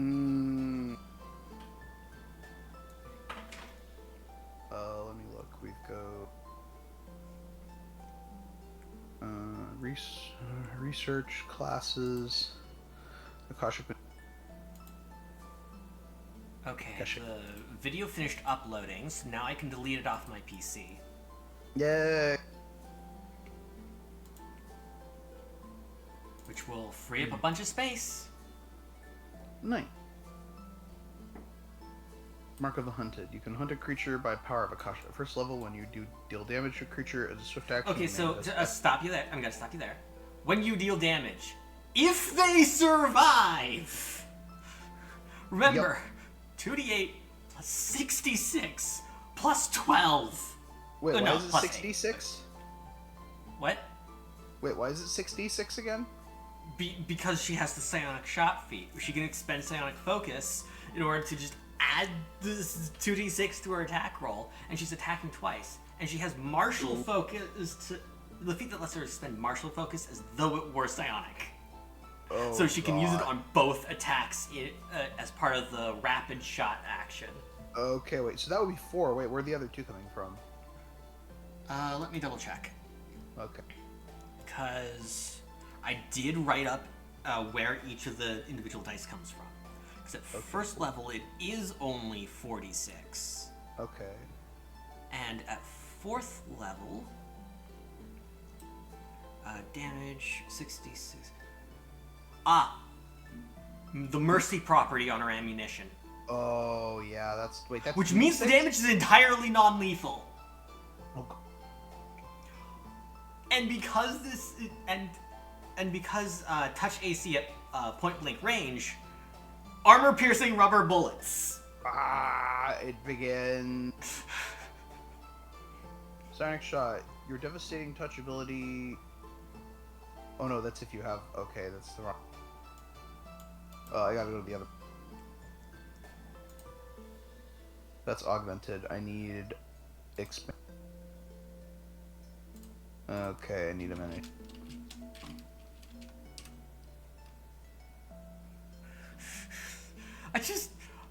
I watched one video essay about an anime that follows sleeper agents, and one of them is a strict pacifist, despite being a hit person. And the way it's explained in the show is armor-piercing rubber bullets. They can punch through the steel car doors, but they disintegrate without even a bruise on contact with human skin. No. And this is not a supernatural. There are no supernatural phenomena in the show. It's the only non-realistic conceit in the entire thing that I know about.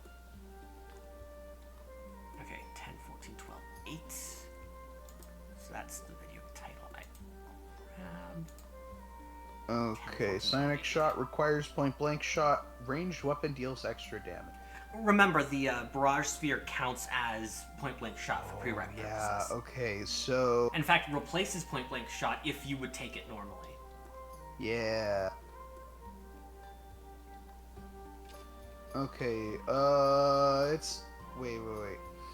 You can charge your ranged attacks with extra damage potential. While you maintain psionic focus, you deal an extra point of damage. Additionally, when you expend psionic focus as part of an attack with a ranged weapon, the attack instead deals 2d6 points of damage. Okay, the whole attack. But if she's getting 2 attacks... That's why That's why I gave her the feat that lets her expend martial focus as though it were psionic. Oh, good golly. And then you must decide whether or not to use this feat prior to making an attack. If you miss, you still expend focus. Wait, what's the other one that allows you to expend martial as psionic? It's called Sage's Focus. Wait, what? It's called Sage's Focus. Sage's Focus. SAGE''S.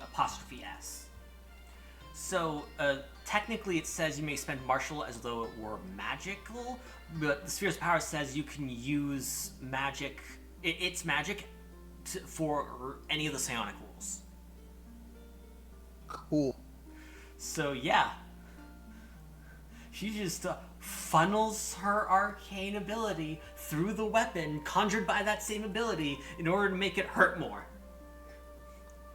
And then the target without any visible wounds on their body simply passes out from the pain. Holy moly. Because it's non-lethal damage. It can't kill them.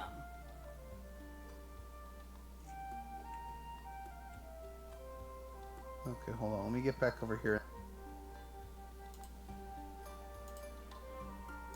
Sage's Focus. This feat counts as having the ability to gain psionic focus. Which is an important prereq. But that's also part of the reason why I took the cyber-tech off. Okay, it's hard to distinguish. The pun is difficult to note in speech because PSI is pronounced the same as CY. But it's the cyber-tech.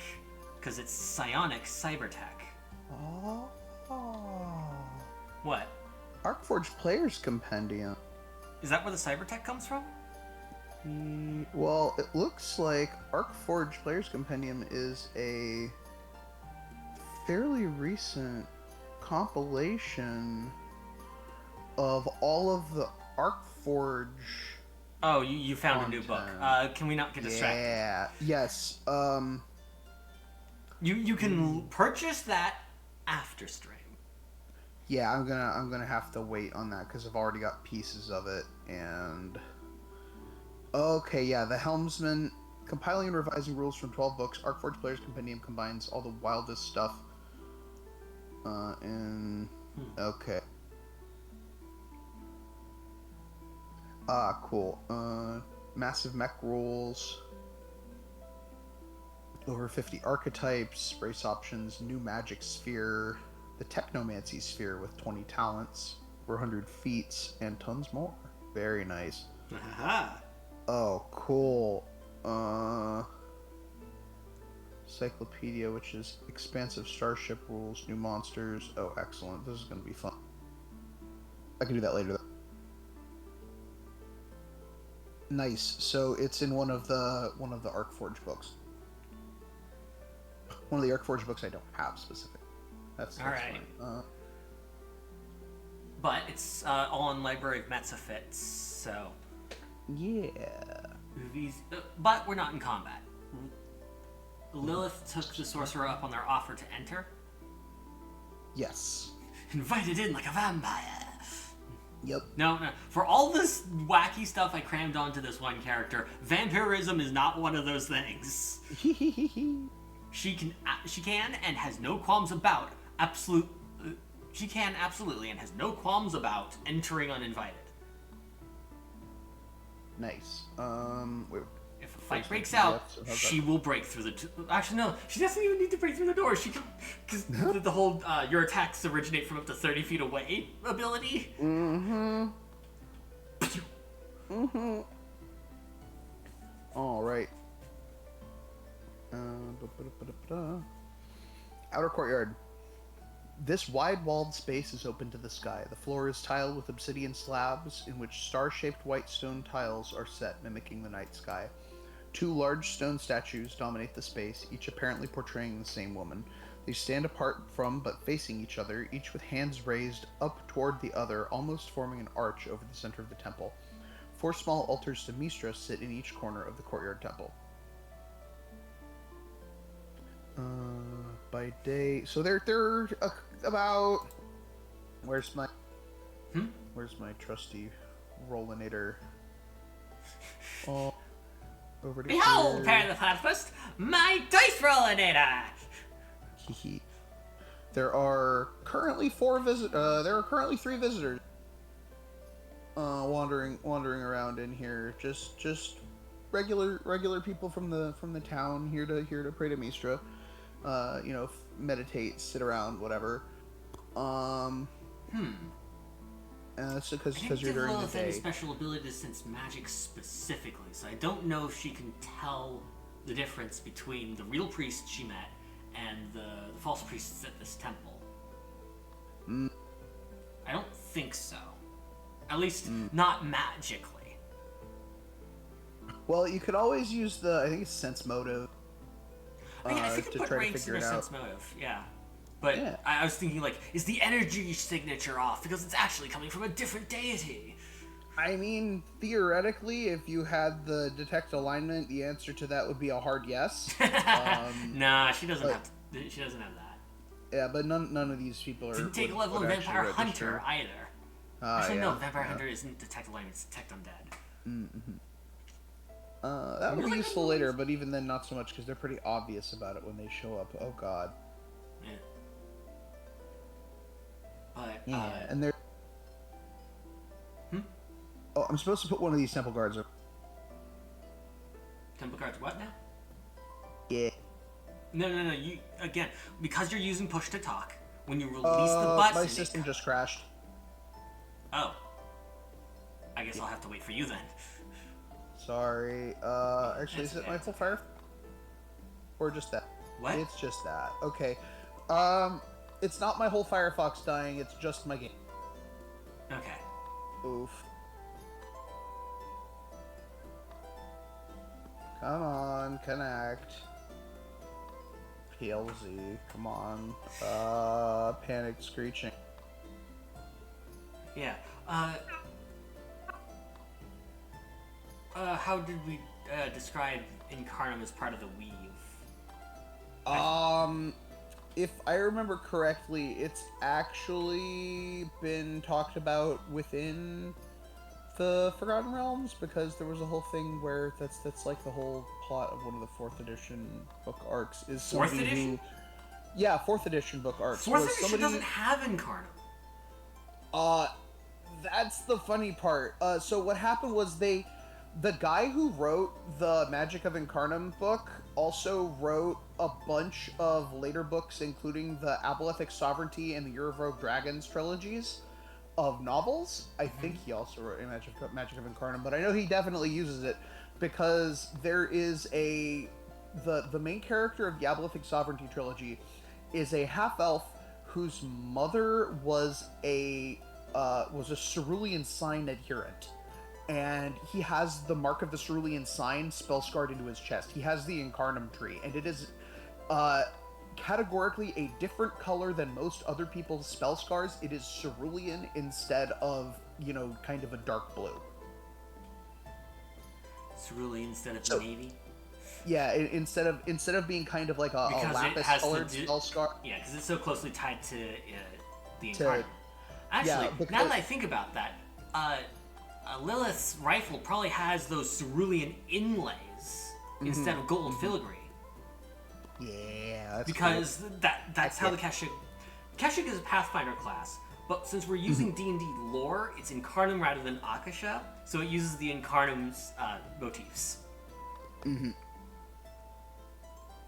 Hold on, I have to untangle my power cord from other things. I'm thinking like cerulean inlays on the polished handle, where there would be like metal facetings to hold it in place. It's instead cerulean. It's instead the cerulean sigil. And while the actual barrel doesn't have any odd signs, the rifling looks more like the lines of glowing cerulean rather than physical notches. Ah. I don't want to say Tron lines, but the lines you see on the Tron suit, that kind of glowy.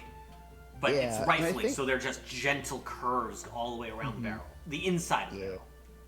Ooh. Incarnum rifling. Oh, yeah. Geez.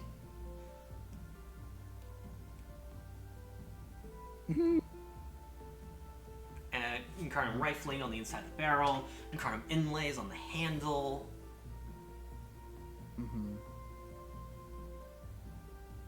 Champions of the Sphere. You know, I've never actually thought about how Lilith first came to develop her powers.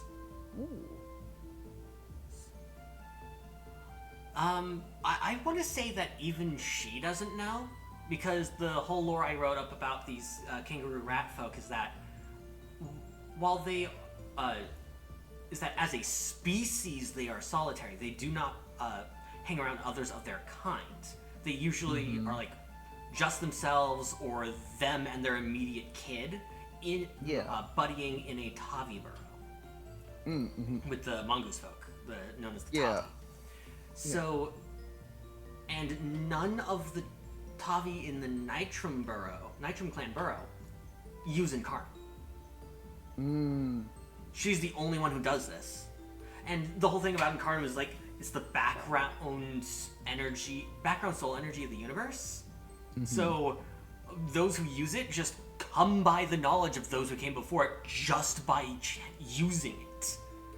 Yep. It's sort of... Yep. She wouldn't know what's going on with her powers. She just knows that one day she was able to... She just had realized... the knowledge just clicked in her head and was like, oh, that's how I do it. Which of course means in order to form her rifle, she channels the knowledge of a gunslinger long past. Ooh, yes.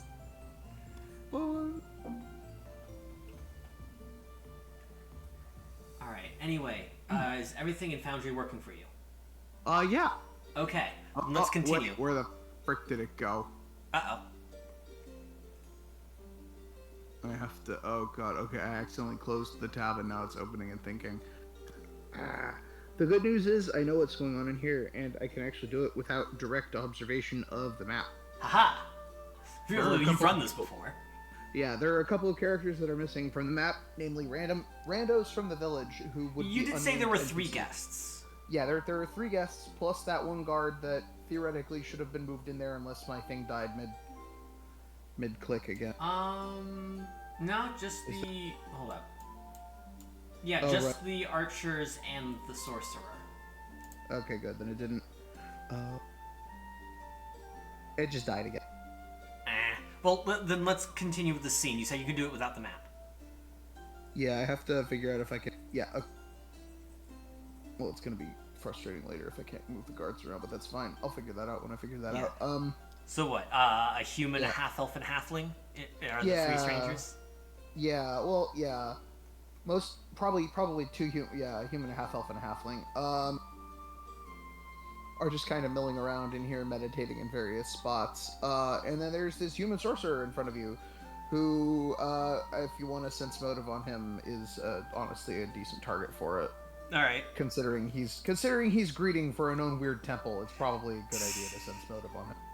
Sense motive plus 12. Oh, actually, skills. Is that right? Those are the first level skills. 1, 2, roll. Yeah, it always gives me that second prompt.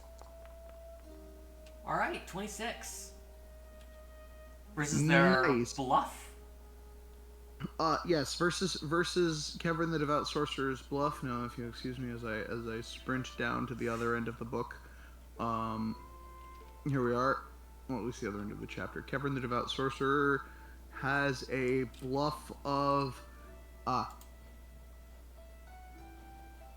he has no reason to bluff, so he's taking 0 on his bluff because he's entirely honest here. Yeah. It's like yeah. Sense motive versus yeah. diplomacy. Versus so your sense motive is 26 and his bluff is 10 because he's covering that he hasn't eaten breakfast today. Okay. He's what you get from him is that he is hungry. No. Lilith can hear his stomach growling just quiet enough that even he can't hear it. Yep.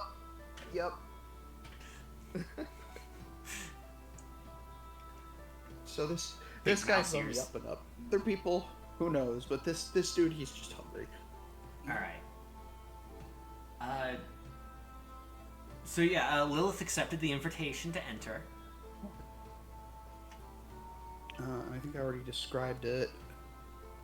I need to sprint. You described the statues. They hold their hands out to each other, almost forming an arch. Yes.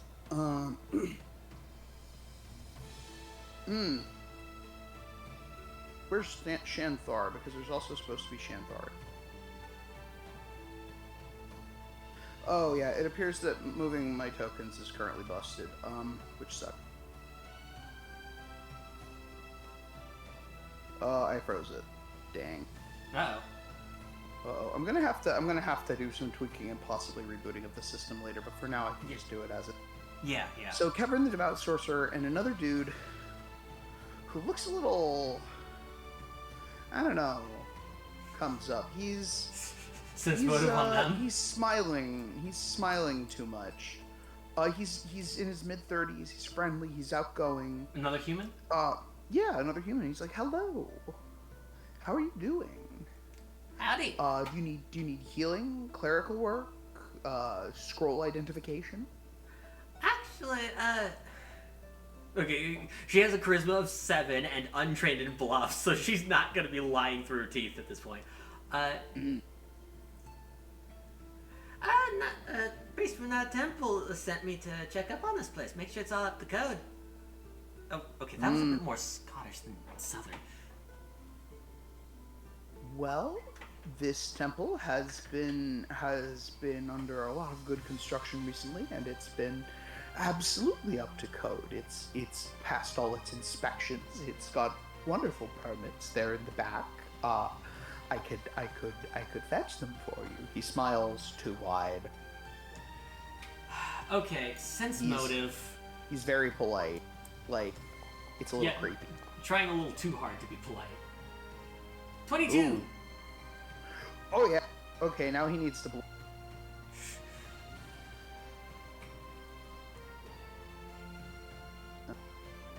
Hello. Oh dang it! It's not letting me interact. Alright, it just refreshed my page. It just crashed. Oh yeah, I saw it- your name disappeared from the "Who's in this room" list. Yeah, it had been in the process of crashing, and it just finished crashing. Okay. But when yeah, I 22. I use a die. So I gotta roll this guy's bluff. Uh-oh. Oop. Sorry, kind of stumbling Yeah. through it, trying to get to my. Lilith didn't lie. my A big priest of stagger. Mystra, presumably not from this temple, did Oh, yeah. send her to go check on it. Make sure everything's all hunky-dory. Up to code, as one might say. Yup. Why is it doing that? Computer, please. Something going on? It's just doing some. It's just doing some weird thing. I'm zoomed in on T2, if you want to know what I can see. I do mean like zoomed in.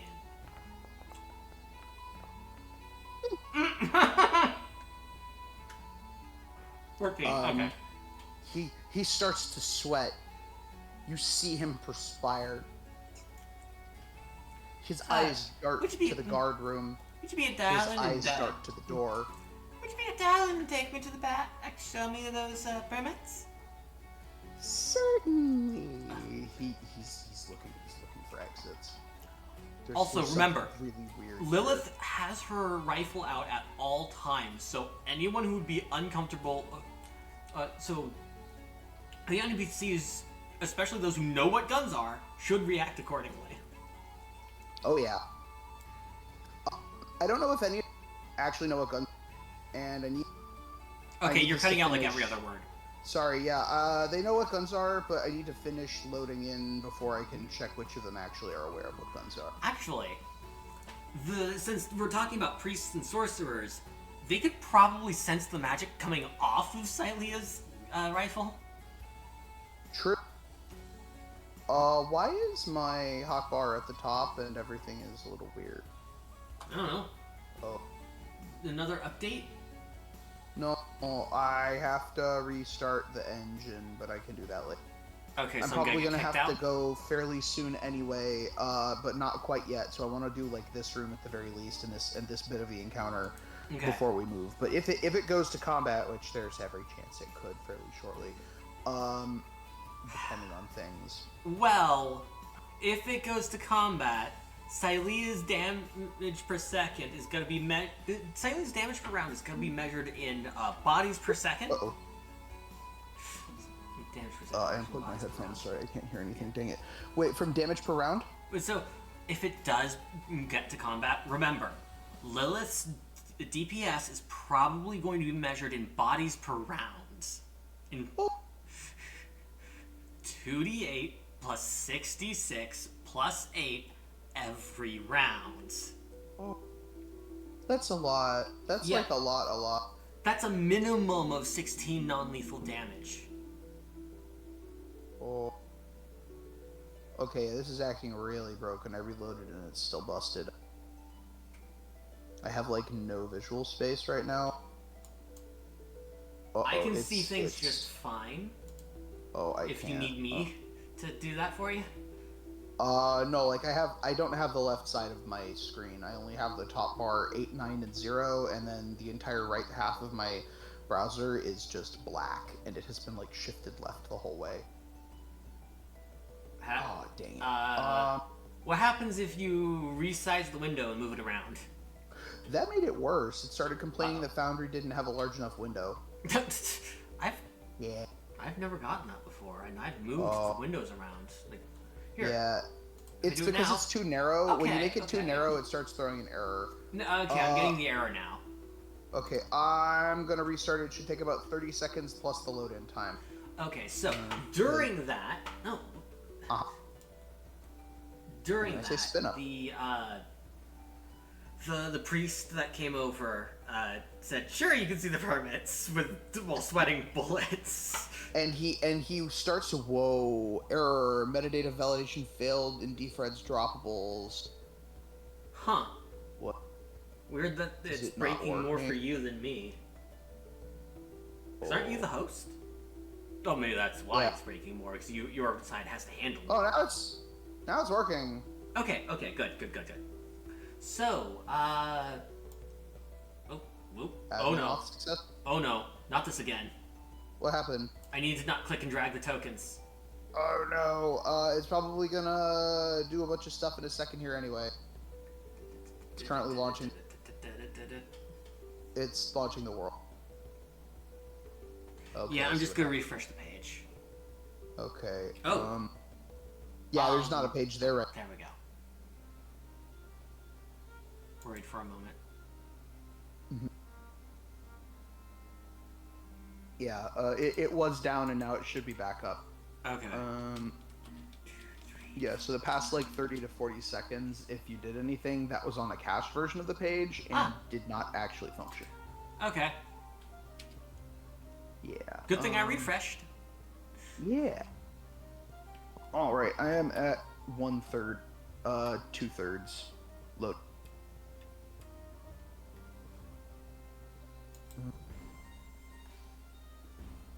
Okay.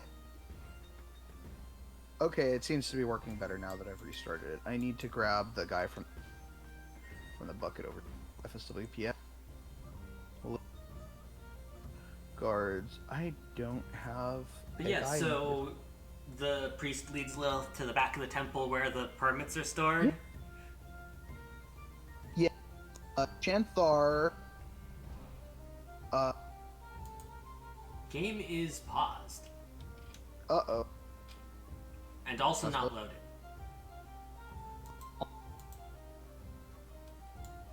Wait, this guy shouldn't be in guard. Oh.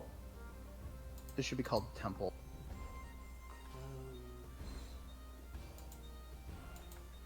Okay, there's a bit of... Probably fine. Whoop. Okay. Huh? And Fem. I didn't click on it. It's moving with the mouse. Okay. Oh. There we go. Now it's fixed.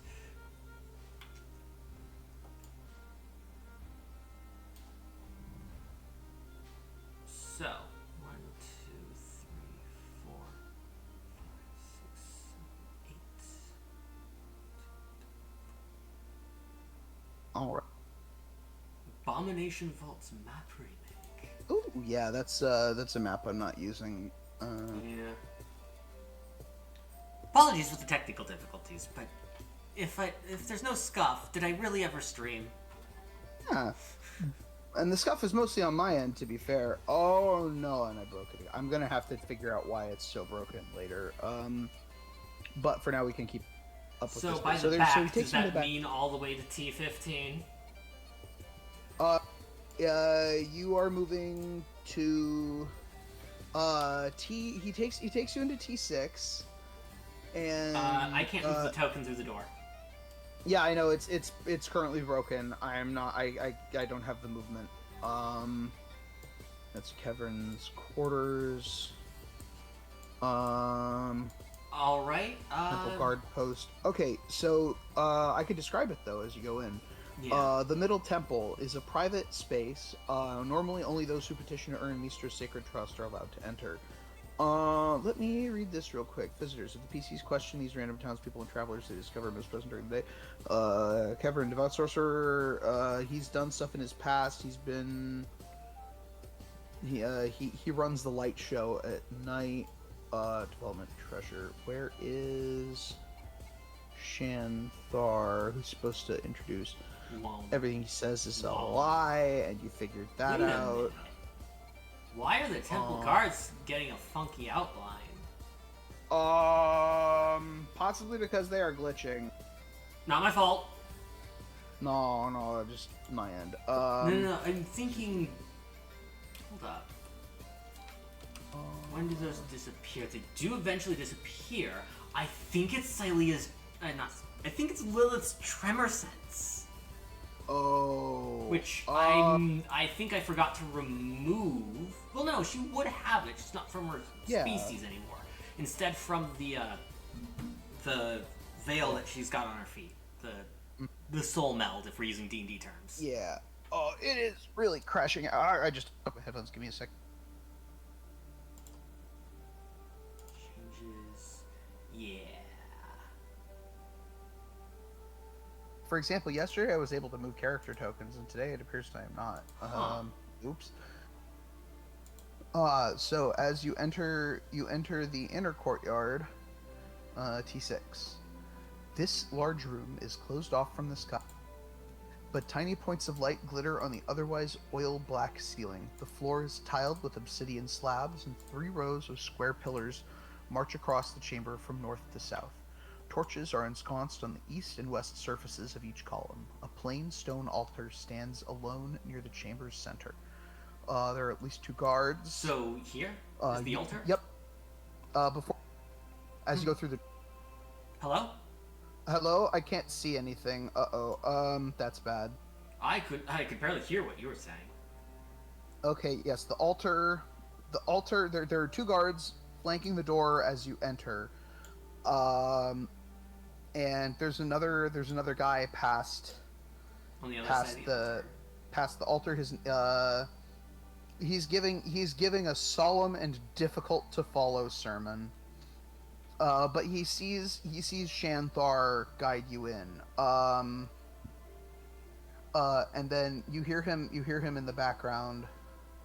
Do you deserve Mystra's sacred trust? Some of you do not, and you'll be asked to leave during the 3 days you'll spend in the petitioner's quarters.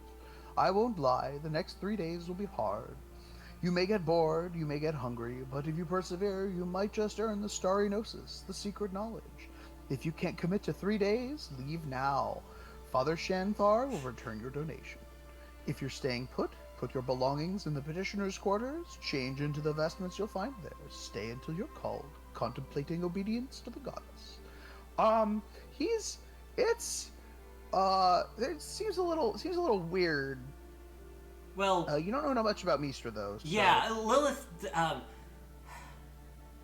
the Toffee, what little religion exists amongst the Nytrim clan is, it's definitely not devout enough to build things to.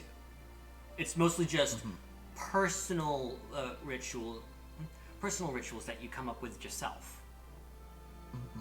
So, again, this is still very much fish out of water for Lilith. They seem to want to, I mean, she understands the concept of persevere for 3 days, because she stands watch day and night. Yeah. As the only dedicated sentry, the only one who doesn't rotate out on a shift, because she's so good at it, she can do it in her sleep. All right, so it sounds like he wants these people in the room to go along with a 3-day-long meditation before they do whatever it is that's going on in this temple. But I believe you are escorted into, where is it? Let me back room with all the permits. All the permits. Yes, the room with all the permits, the permit room. Wait, what does this say? The villains don't take away the PC's gear because it makes sense for the adventure, but also to make the decision to go along with the ritual. Wait a minute. Easier. PC's. Yeah. Lilith? Lilith's being escorted by someone else, so I don't think Fembris would actually have attention on her. Yeah. Fembris does not. Shanthar does, though. Shanthar is the escort? Fembris is, yeah, the escort guy. And so do the guards. Right, do any of them know what firearms are? Important question. I will roll knowledge engineering for them if I... Because otherwise, it just looks like a fancy staff. You might True, want to so roll knowledge arcana as well to see if they can tell it's incarnate. That's still going to be a +0 for all of them. Oh, what did you get? Oh, I can't do it like. I have to say 1d20 and then a bunch.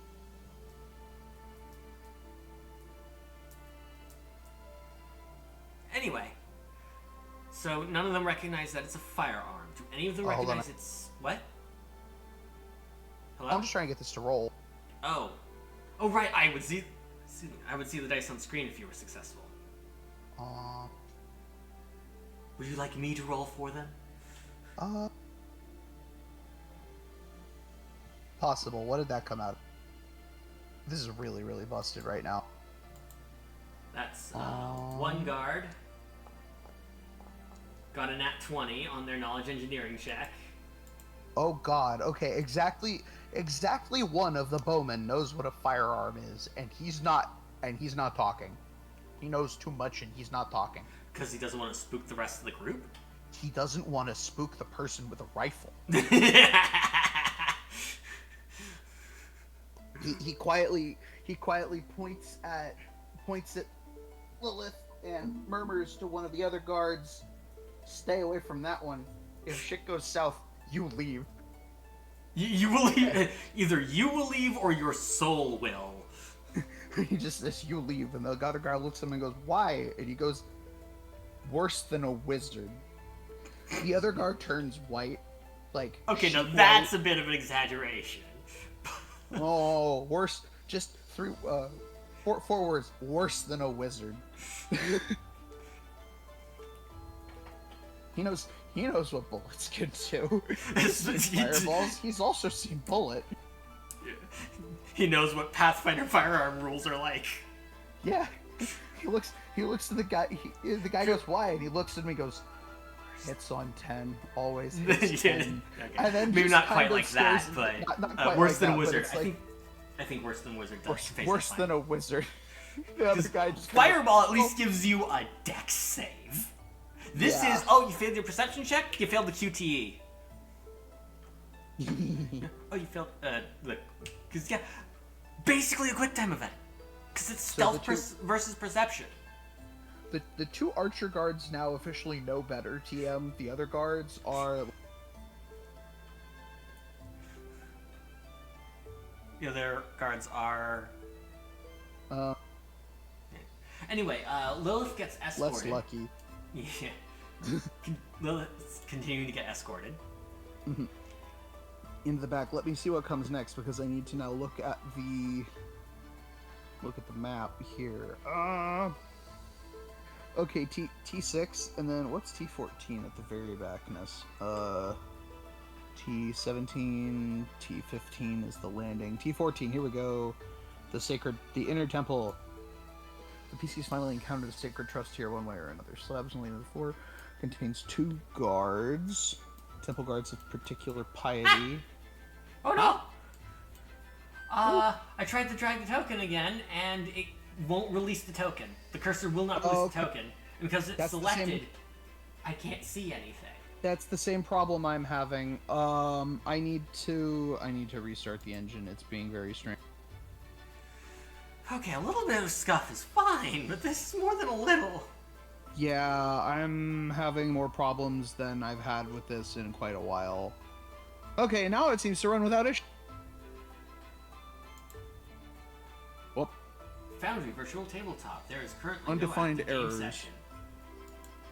It's probably going to crash even harder in a second there. Foundry And now it's VTT saying error, administrator access required. Oh wow, it might fail all the way to Cloudflare yes, website no in a second. Oh boy. Or at least next time I refresh. Oh, it's still going. Well, let's at least talk through the rest of the scene as much as we can. Yeah, okay, I need to reload my end and then fix him. So he takes you into the middle temple, and then he takes you into a side room. Because there are side rooms. I just need to bring the book up here, and one of the side rooms has the documents in it, but I need to figure out which. That might be T10, T11. Let me double check. Website, no, just administrator access. Okay. Required. That's the vestry. That's where the showers are. It's got indoor plumbing. Yeah, this place actually. That's part of the reason that the players decided they wanted it for a house, because it had indoor plumbing. That amenity alone was worth the quest, because it got them a house. It got them all a giant freaking building with redacted underneath. For the Grung Barbarian Warlock, that would also be a good thing. Yeah, technically it was a Gripply, but yeah, Gripply. but yeah. But the Gripply I mean, Barbarian even this little Gripply enjoys a warm shower. It's just Well, a matter of. Frogs need to drink water through their skin. Oh, They yeah, need to remain moist to avoid drying out. I'm sure the frog would greatly appreciate indoor plumbing. Oh, absolutely. Middle Temple. Petitioner's quarters. Middle Temple storage. Here we go. Boxes, crates, barrels, and shelves lined with plates and crockery fill the chamber. Supplies for the Middle Temple, Hoover and Mystra Sacred Trust are here. New supplies are delivered. Where's the frickin' offices? I know there's an offices. I had it last time. Guard post, battlement access. No. Covered in Shan's quarters. That's a room. There has to be an office in here. Probably the antechamber. I've heard of that game. This. I lost the game. I lost the game. T9. Yeah, T9 is the antechamber. No, that says T19. That's past the stone yard. That's down the stairs, so that's a no. T12 is Mistra's reign. T13 is the bathroom. The privy, as it says. Yeah, that's what they were called back then. Yep. So T12 is actually a fully functional shower area. And then what's T10? T14, and then one of the side rooms off of there. Yeah, I think so. It was full of boxes. With... Oh no, it's T6, and then one of the side rooms off of T6. I think it's T9. Yeah. T5, T9. What? Yeah, she's here it is, and opens a cabinet with some files. Unless it would be in the guard room. It would actually. It's not going to be in the guard room. Look up deed. Indeed. No. Hearing of the PC's deeds. Nope. Nothing about the deed to the temple. I'll have to figure out where I stashed that later. Are you saying that in character? No, I'm thinking to myself. And then the Shad says, interesting. The papers appear to be in the other office. I'll have to go get them. Wait in here. Well, I'm sorry, I didn't hear that last part. You were quiet. So he says, papers appear to be in the other office. And then he freestanding closets. No, I meant after that. Did they try to say wait here or something to that? Oh yes, they said wait here. About this like weird storeroom.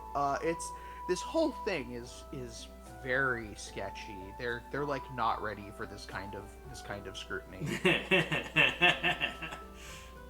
I wonder why. Yeah, there's something weird going on here. Yeah, Lilith's just gonna like, magic.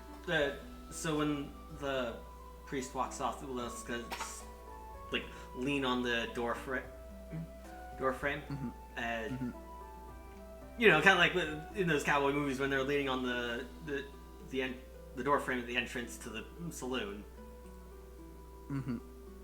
Petitioner earn the sacred trust. Let me see what to do if the players are very confrontational.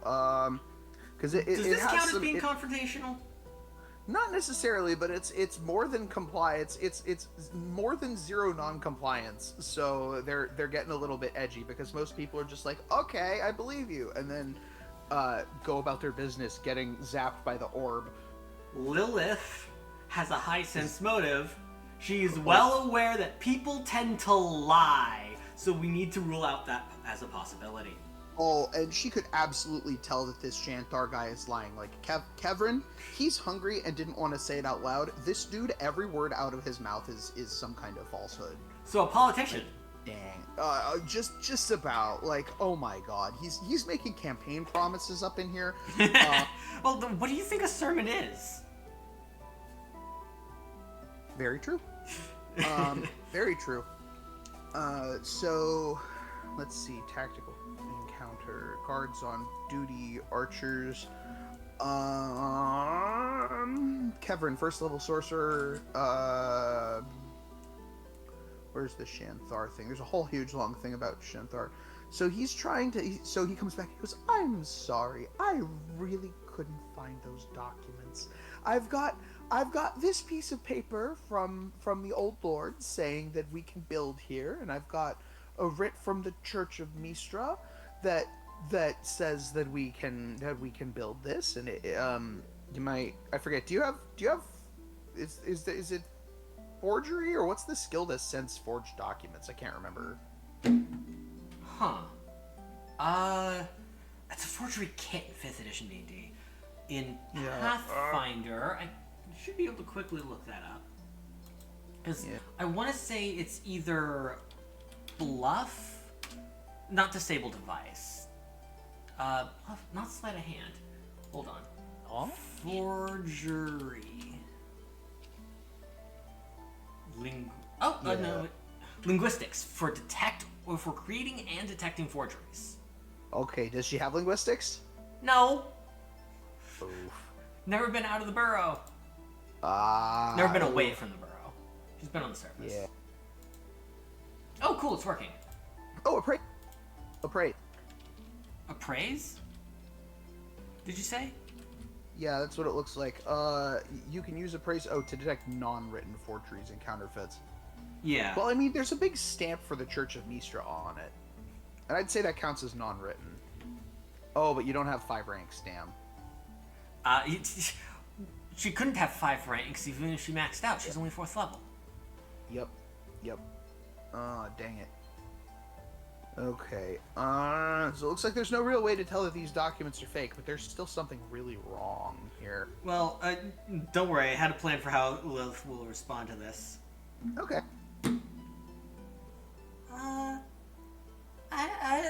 This all looks good.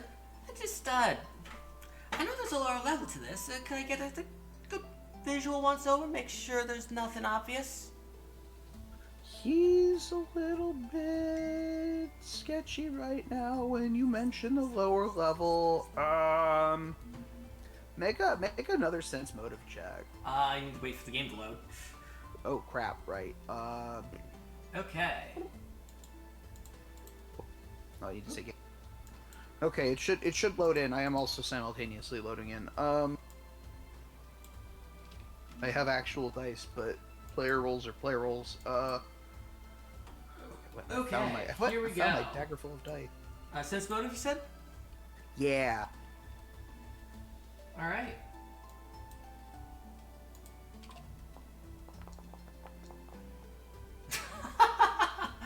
Nat 20, resulting in 32. Holy moly. Oh my god. You can read this guy like a book. There is something real wrong with him. As you advance into T4, as you advance into T6, he gives Fembris a look as he pulls you out of the cupboard and says, "This one wishes to see the lower level." That way, I'm not gonna look too closely. Just want. Don't worry, I'm not gonna look too closely. Just want to make sure there's nothing obviously wrong. Fembris scowls deeply, very deep. Like, it's almost incredible how far that frown could be turned upside down, but it's not. It's a frown. 32 with a nat 20. Everything like about in the cartoons when the corners of the lips just drop to the shoulders. Yep. Past the chin. It's like a kind of a greater than capital C type look, where it's just scowling, just kind of grommless. Their brow is scowling. furrowed so much the folds rival a Japanese katana. Yep. They've got that giant V-shaped Angie face going on. Greater than capital C face. They're really pissed about this whole thing. They've got better things to do, like indoctrinate more people. Yeah. But instead they're here, and you can tell there's something real sketchy about these guys. Like, oh man, you're starting to pick up what it is too, because a lot of these people are looking kind of glassy and like more spaced out than they should, even after meditating for 3 days. If that makes any sense. Like, there's some cult stuff going on, and like more than usual for a place that's, you know, a cult of the goddess of magic. There's like bad cult stuff, like less occult in the traditional sense and more in the modern sense. Exactly, and that's setting off a lot of alarm bells. Especially when Fembris, when Shanthar mentions something to Fembris about taking this one in with the next batch to receive the hidden knowledge, and there's just something about that just screams giant red flag. You did mention getting zapped by an orb. Yep, and then so I was gonna do a bypass, but that nat 20, you just get the immediate sensation, like that is something that nothing to do with that, and it's just hell to the no.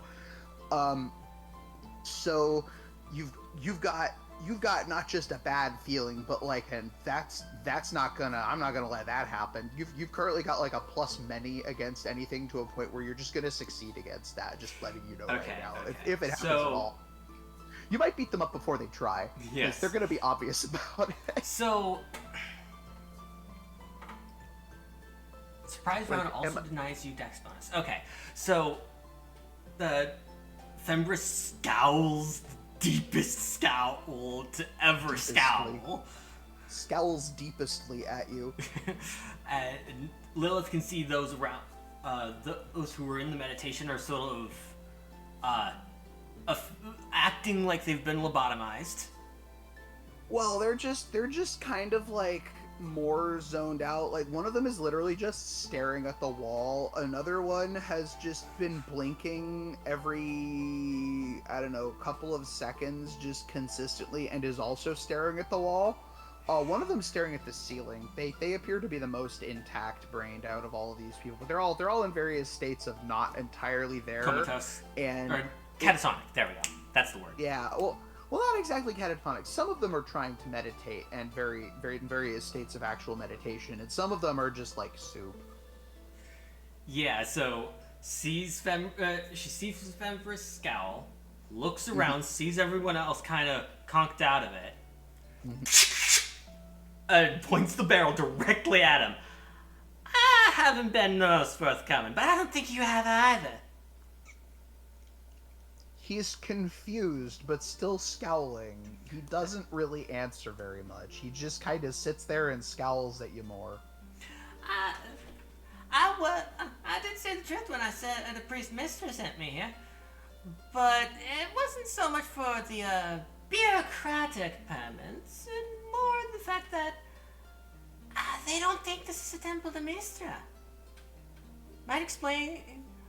Might you fancy explaining that, and why the nice folk here look like they aren't folk anymore? Shanthar, who's too close for comfort, says, "Let's escort you to the back and we can show you exactly what's happening.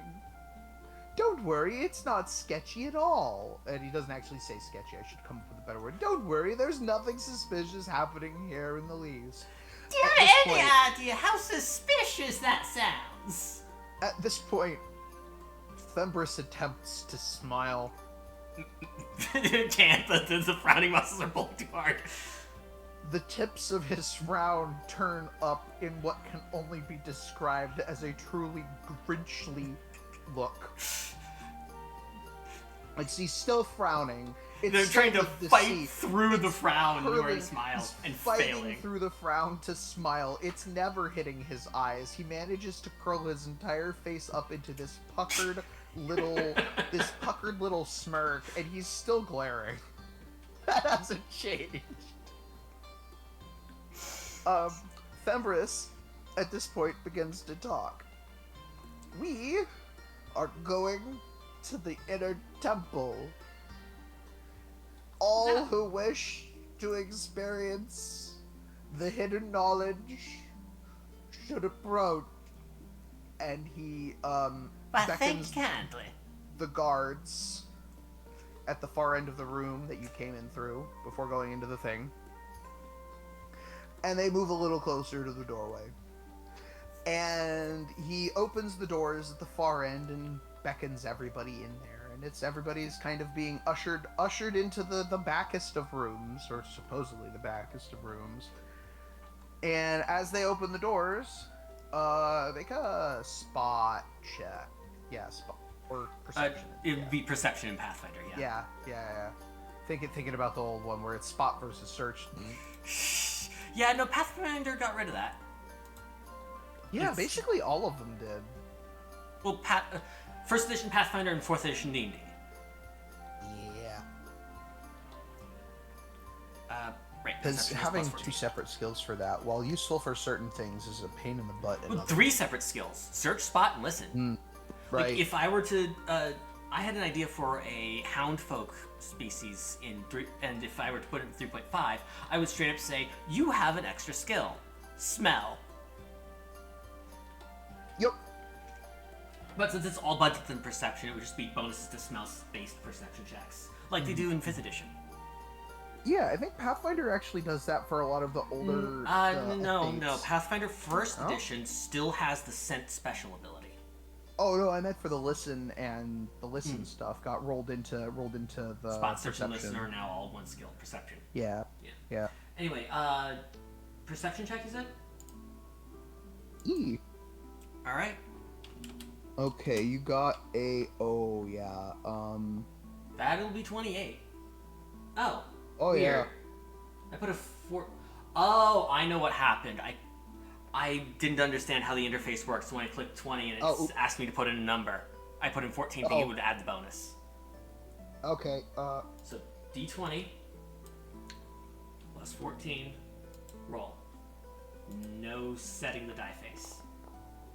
Yeah. Oh. That's for people with manual dice. Okay, it looked like it was on its edge, but it says it was a 2. But plus 14, that's still 16 perception. You see an orb on the altar in T14. It looks very pretty, and in a concerning kind of way, especially considering everything they've been saying. And, you Lillith is also aiming notice, straight for it. Yeah, you also notice 2 guards hiding behind the pillars right where your cursor is. Oh. Or what? So, a guard here, a guard here? Yeah. Okay. And Lilith's right about here, just pointing straight at the rifle straight at the thing. And Shan, so that would be like under Shan's arm as he opens the door. Fembris is behind you. And at this point, the people who have been souped a little bit are starting to make kind of some checks. Checks? Like dice rolls? Oh. Perceptive type checks. They're Okay, not, for a second they're I not thought, is very this with initiative? They're not very with it, except that one guy who immediately knows that something is not only up but bad, and he turns towards the door and starts walking towards it. At which point, one of the guards closes the doors. Uh-oh. Okay, now Lilith is torn. Do they threaten the guard to let him go? Or do they keep an eye on the strange glowy object that's probably doing all of this? Important question. Shanthar, not realizing what the pointed stick is, says, "Oh, a wand. Very good Well, to it would have be another more like wizard." remember, this is a rifle sized for a small creature, so it probably looks more like a That would be a staff. staff, or a staff or a scepter, probably a staff. Yeah. And A remember, she's staff. pointing one of the ends directly at the orb and holding it out. So, like a rifle. Oh yeah. So, I need to actually, roll I think a the knowledge best arcana analogy to for see someone if who he's familiar with spell sniper. Yeah, I think the best analogy for someone who doesn't know what a gun is would be a heavy crossbow. That's the kind of stance she's using. Yeah, he recognizes that as something that looks too much like a heavy crossbow for all his liking, and also the spell sniper's stance. He's a little bit freaked out by this, and goes for something in his coat. Yeah, almost knocks him on the chin, trying to point at him instead. Careful, careful. Specifically, when he sees you pointing that at the orb, he he goes for something in his cloak, and then Yep. Yeah, I guess it would be a dex check to see if she can react fast enough. That would probably be perception to see if she notices, but I'm thinking the answer is yes. Okay, so we're not in the basement yet, so I gotta go up to the upper map. We are currently in T14 with basically everybody piled into the room. Yeah. I forget, is that weapon silent? Or is it No, we talked. I remember talking about this. I specifically right. asked, would being buried underground muffle the muzzle fire? Yes, it would, but we're not right now. Oh, no. We're not. She hasn't pulled the trigger yet.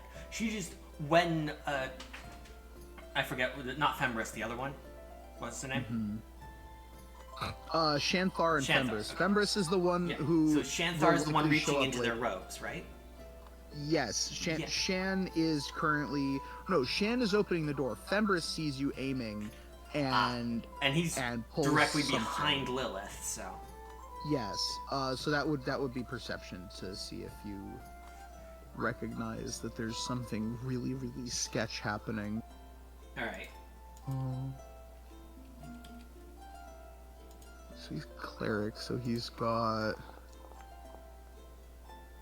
That is a he's got yes. Oh my. 20. Fourth level character and I've maxed out all the skills relevant to the build. So perception and stealth with sense motive on the side. Let me check his skills: bluff, listen, spot, knowledge, religion, concentration.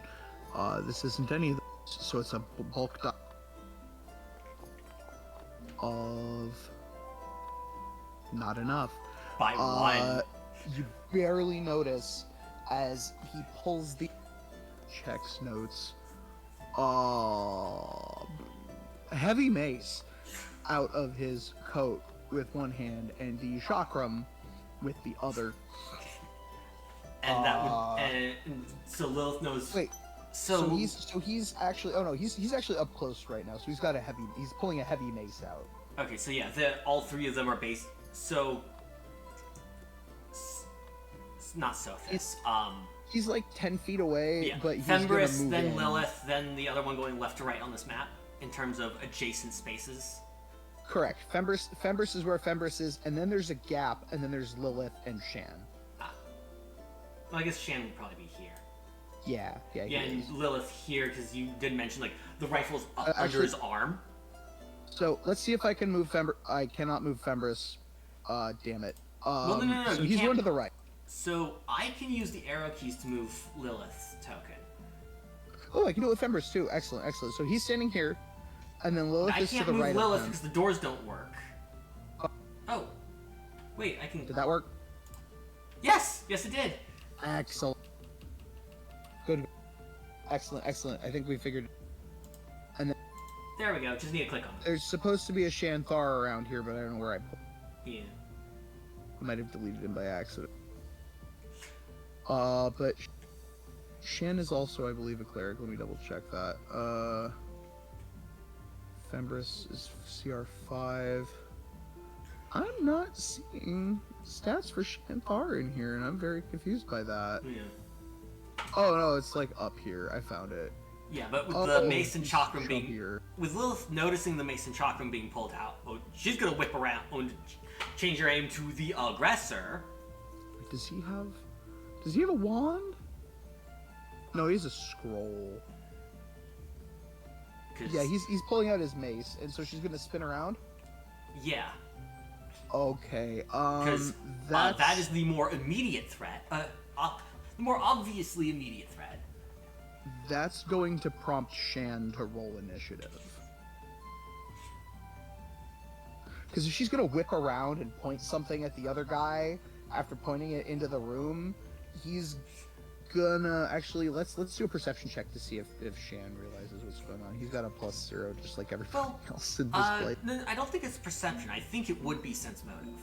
Oh yeah, that's definitely not great. He doesn't have any bonuses to that either. He's like, because again, Xanthar doesn't know what a gun is. All they know is that Lillith is holding a staff like a crossbow. Yeah, so we're gonna assume that the DC to sense the killing intent, or at least shooting at intent, off of Lillith is. When Lillith is spins a around, 5. Xanthar would probably turn around and see Fembris with Mace and Chakram. Yeah, he's in the middle of pulling out the mace, but he's pulling out the mace. And he's ready to throw something at Lillith, and this prompts Shan to he prompts him to take initiative and roll that number, but I don't. Does he have any kind of improved? No, his initiative is bad. He's the first to see what's going on, but he will not be the first to move unless he rolls surprisingly well. Adjacent to Lillith, ranged attacks provoke opportunity attacks. He got an 18. But then again, with no weapons drawn, it would have to be an unarmed strike or a spell that can be used for attacks of opportunity. Oh, he has that. Opportunity spells? I mean, he's got a Wand of Bane. So just so a standard attack to touch attack? I don't think you knew. By default, the Pathfinder does not allow ranged weapons, which would probably include wands, to be used for attacks of opportunity. Yeah, but this would be just a touch. He's just to boop you with it. Would that like still work? Because I think wands specifically say you cast the spell, so the spell would have to say it's a melee touch attack. Let me check the rules on Bane real quick. Because I think that might be a touch spell. It's either touched or ranged. Oh, well, also you need to see what action the spell takes to cast. True. Because if it's a standard action, and they don't have an ability that lets them cast standard action spells as attacks of opportunity. Well, can't be used as an attack of opportunity. It's literally just a standard action VSDF. Yep. Alright, so that's not gonna... Oh god, 50-foot burst. Jeez. Okay, so he'll probably cast that next turn. So he's gonna hold that in his left hand, and then in his right hand, he has a longsword plus foe sheebles. That's okay. It's not a +4 longsword. It is a longsword that hits at +4. All right.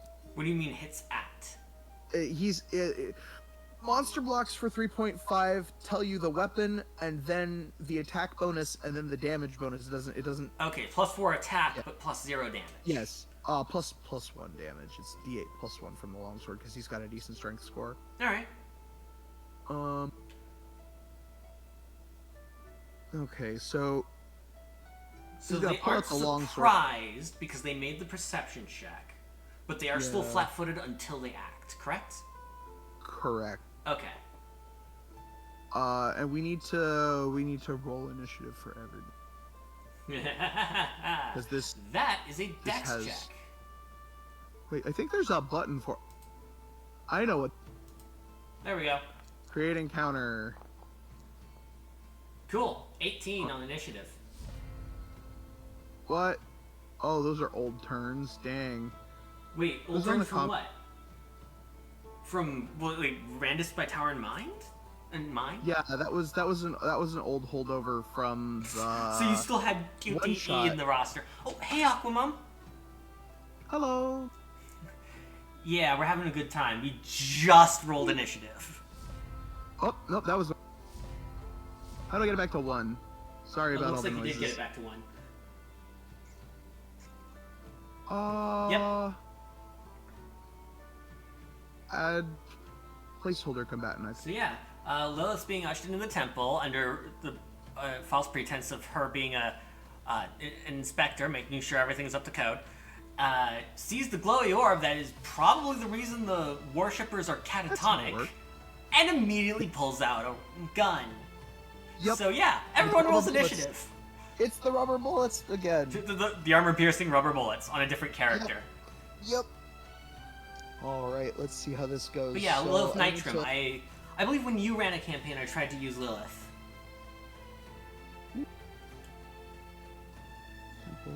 Upstairs. There's Shemp. Emphasis on tried. There was a sand kraken and no side Ah. worm. Ooh, yep. Thankfully, this is a much more streamlined build. No multi-classing, no weird accidental misinterpretations of how the Gunsmoke Mystics blade meditation works. Mm-hmm. Expend does not mean use. Yep. Initiate means use. Expend means it is no longer available to use. Initiation is not the only way you can expend a maneuver. Yep. Whoops! Although it's still a useful ability, it's just not yeah. It's just not as... explosive. It doesn't... It just doesn't give you 3 attacks at full at full base attack bonus, each with a different random special effect slapped on, all at first level. At 11th level, that would be a decently powerful ability. At first, absolutely bonkers.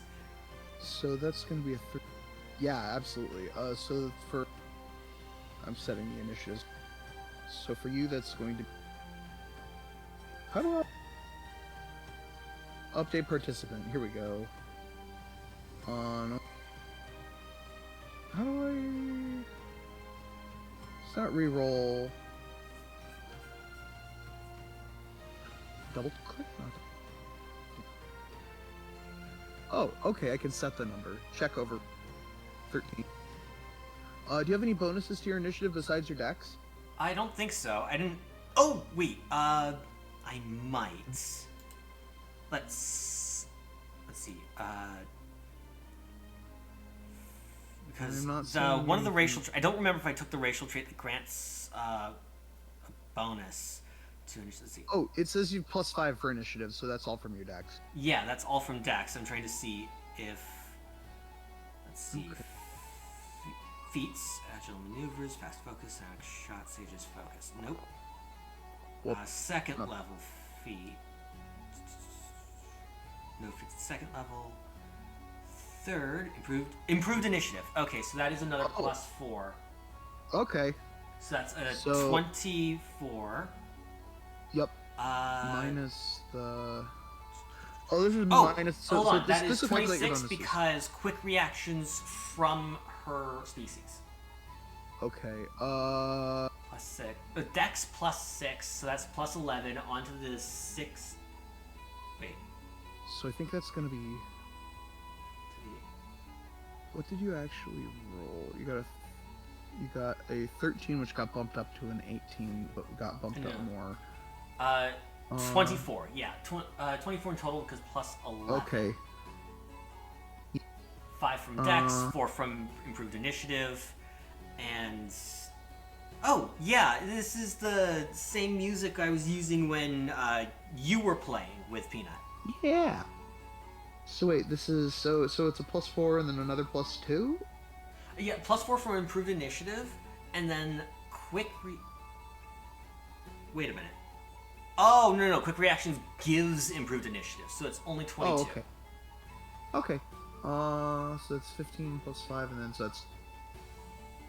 And then roll, and it should read as. Actually, how's the music relative to mine and Peanut's voices? Too loud? Too quiet? Here we go.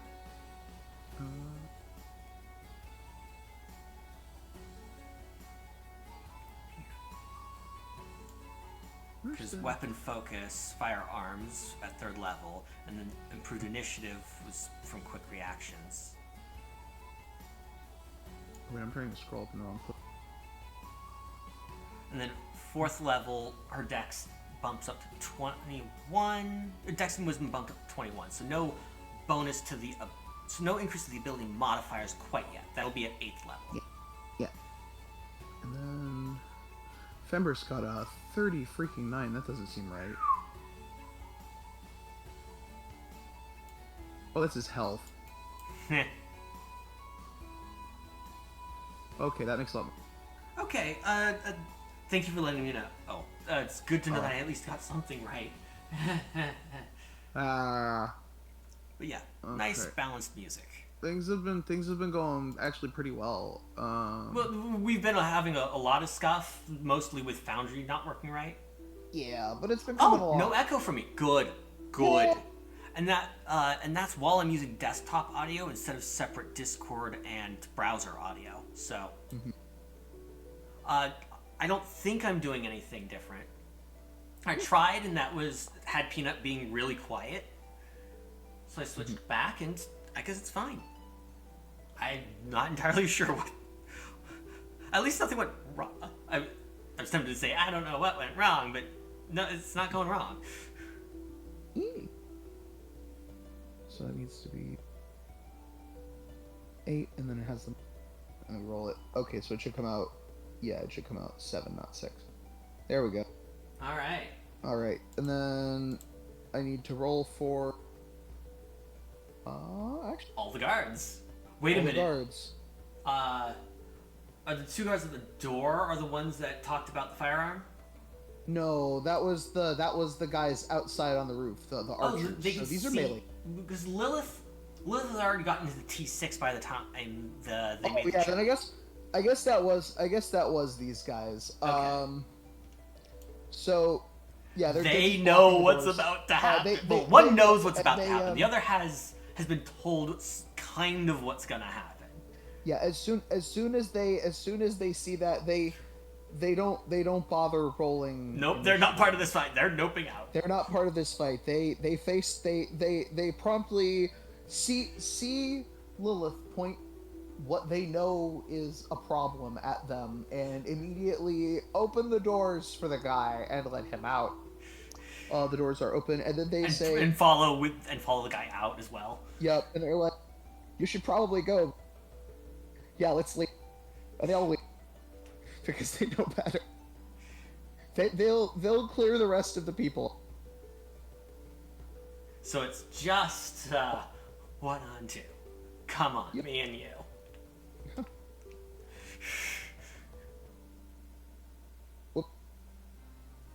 Yeah, they're terrified of that, so they're just not gonna.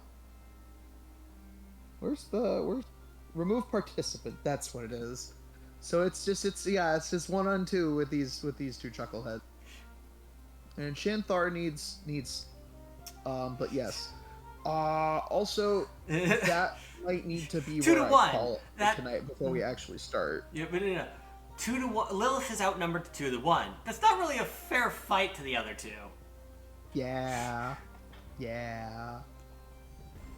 Pretty much.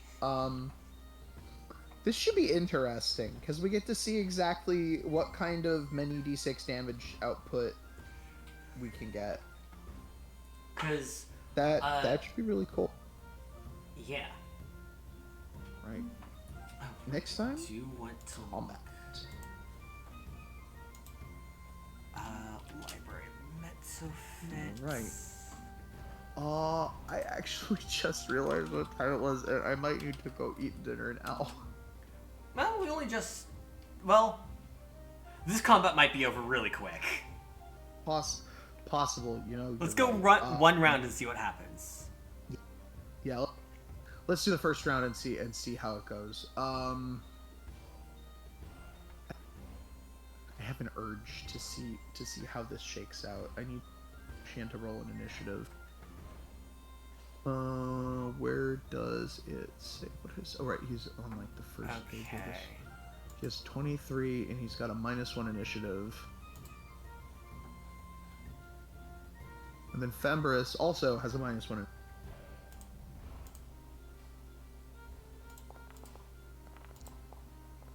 He rolled a 17. Alright. Alright. You're going first. Yeah.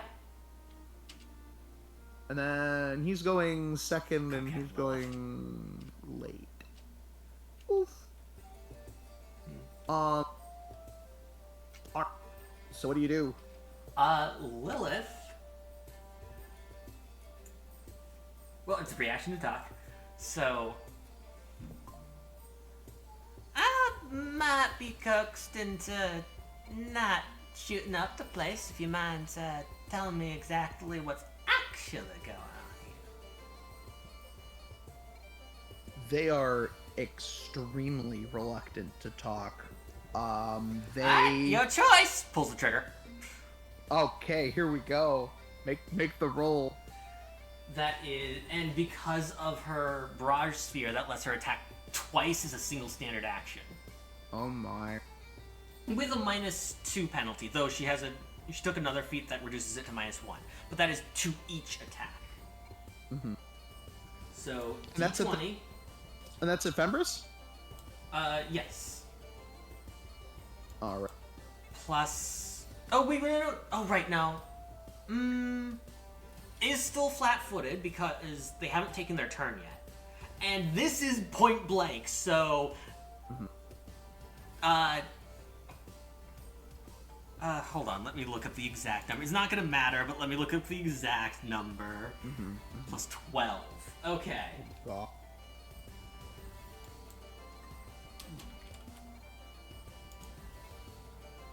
So, come on. I clicked the button. There we go. Does the 26 hit flat-footed touch? Yes. Her minimum roll This- it hits flat-footed touch. I don't think we This need is- to actually roll. Yeah, this is the sound of one hand clapping. This is a tree falling in a forest. This is a D20 hitting a 10 because it has a bonus greater than 11. So yeah. I tried.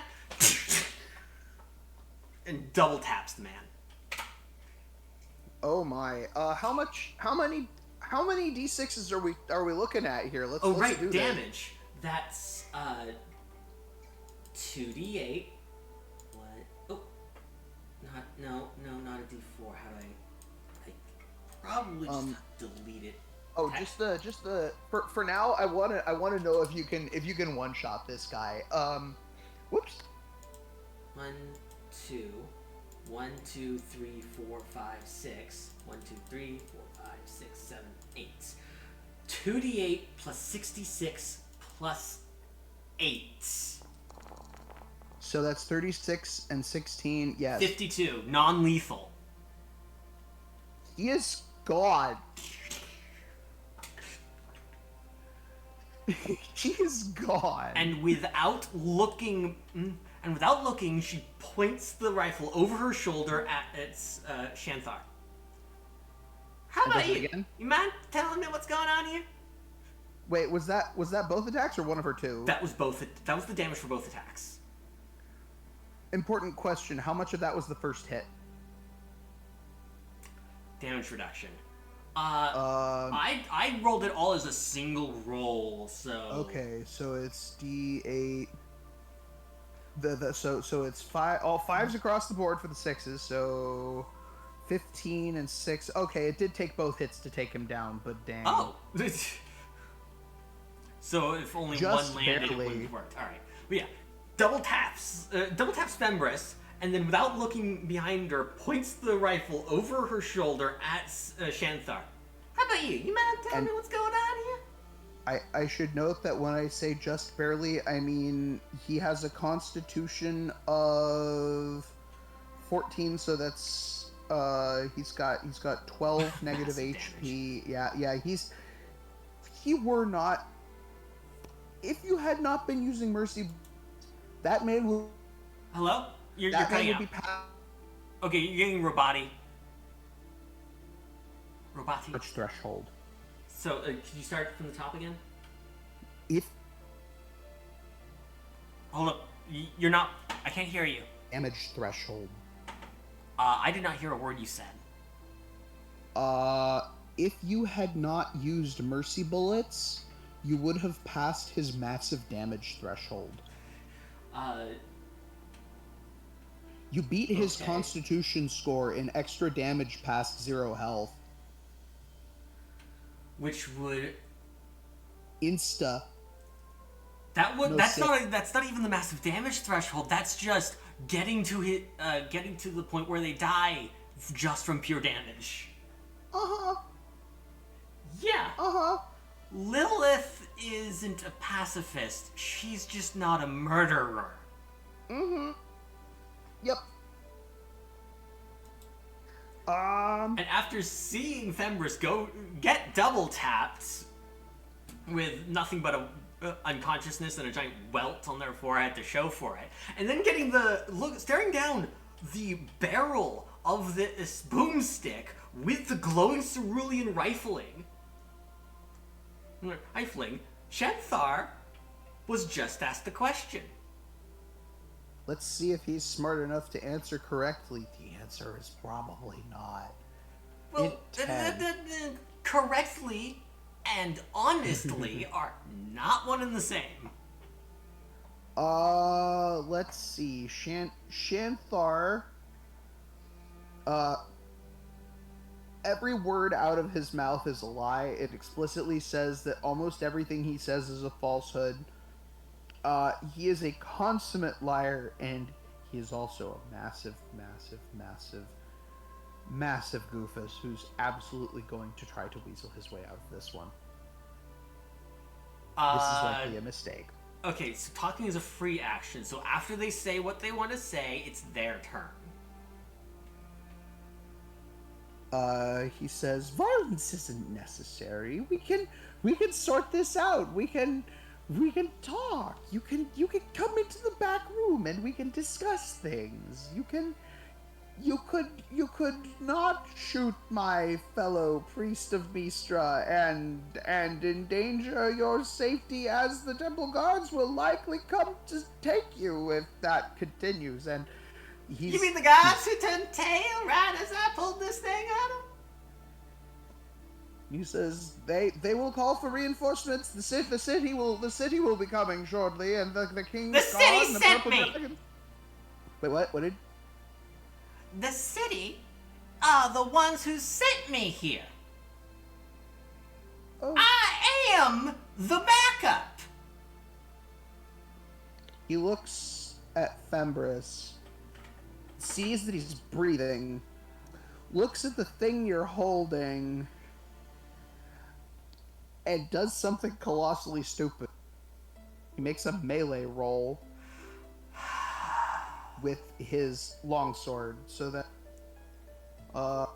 okay, Lilith's out in the open, is adjacent, she's not getting out of this, but high dex character.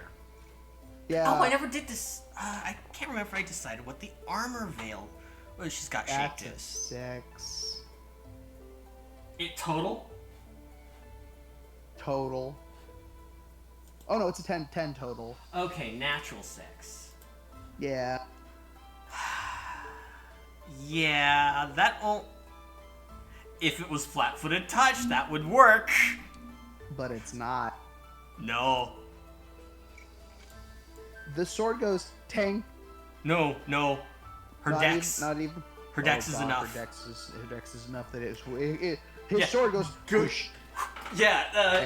And Tries to swing the sword. Lilith just drops to her back on the floor and jams the rifle into his chin. Double taps him.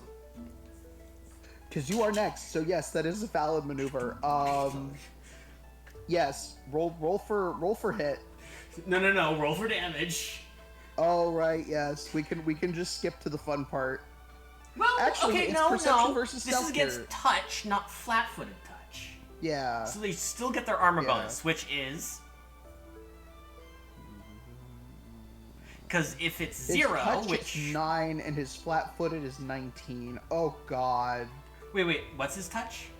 9. He's got -1 on Dex. It's easier to hit them when not stealthed. Oh my god. He's 1, so bad at this. 3, 4, 5, 6. 1, 2, 3, 4, 5, 6, 7, 8. Oh, no, not 9. 8. Go. Yeah. That's 28 Oh, don't worry, that's enough. non-lethal. Don't worry, that's enough. He's unconscious. And this isn't even using He's the not- special ability that the from the rifle that the Keshig, being the Keshig, gets early.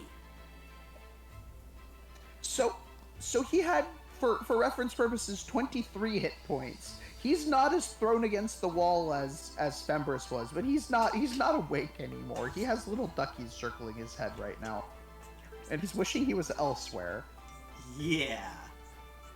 At this point, you are alone in the room with the two unconscious priests of Mystra in quotes. The Mystra part is in heavy air quotes. Oh right, when combat started, Shanthar started scowling, and he screamed, "Mystra knows your sins! Guards to the attack!" Which didn't do very much because you promptly shot him. And Kevrin is of course standing out here staring in and watching this, and he just sees both of them go down and decides he has better things to do today, like cleaning the outer temple until the city arrives. And with combat over, Lilith does that whole I actually don't know how to describe it. Where kicks her feet up and then flips back onto them. Yeah.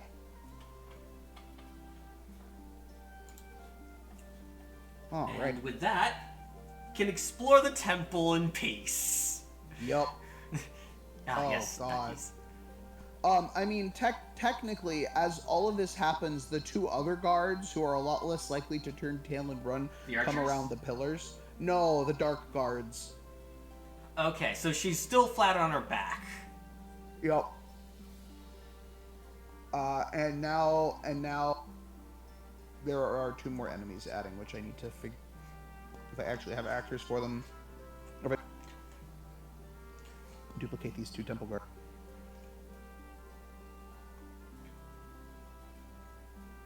Temple Guard 6 is evil. Temple Guard 6 is evil twins, evil or twin. Did it actually? It did. Oh, wait. Sundering inanimate objects is a combat maneuver, not an attack roll.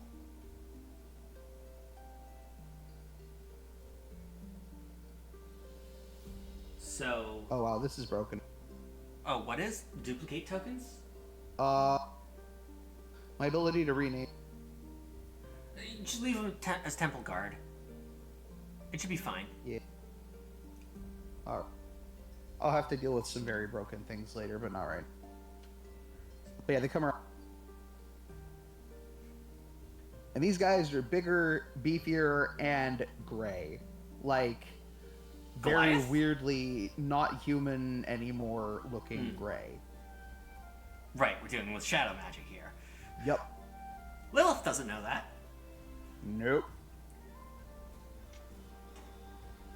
But like, people generally, like, one of them has darker skin than the other, but both of them don't look like normal alive type people. Yeah. Like, they're not undead, but they're Lilith not entirely there. So they didn't act previously, presumably because it was the surprise round? Yeah, so that was round... too fast. This is just their turn.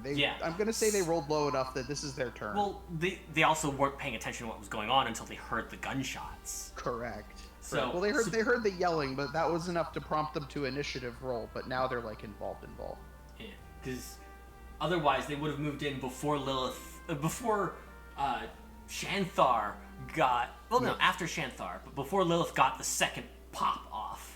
Yeah, it was very abrupt. All of that happened in about 6. These two didn't even take a full turn. Like, damn. Because it was Lilith, then Fembris, were they still standing? Then Shanthar, who tried to attack, missed. Yep. Then these guards would have come in, and then Lilith would have popped Shanthar.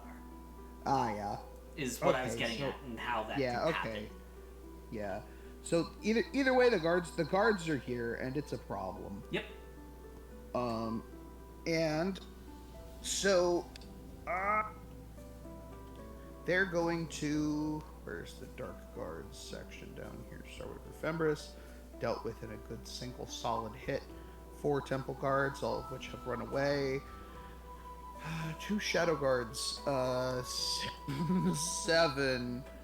Okay. 7 what? All right. 7. For reference, Lilith can tell that these 2 are significantly scrawnier than those 2 7 priests you constitution. just got. 7 constitution. No, 7 hit point total. They are not beefy. No, okay.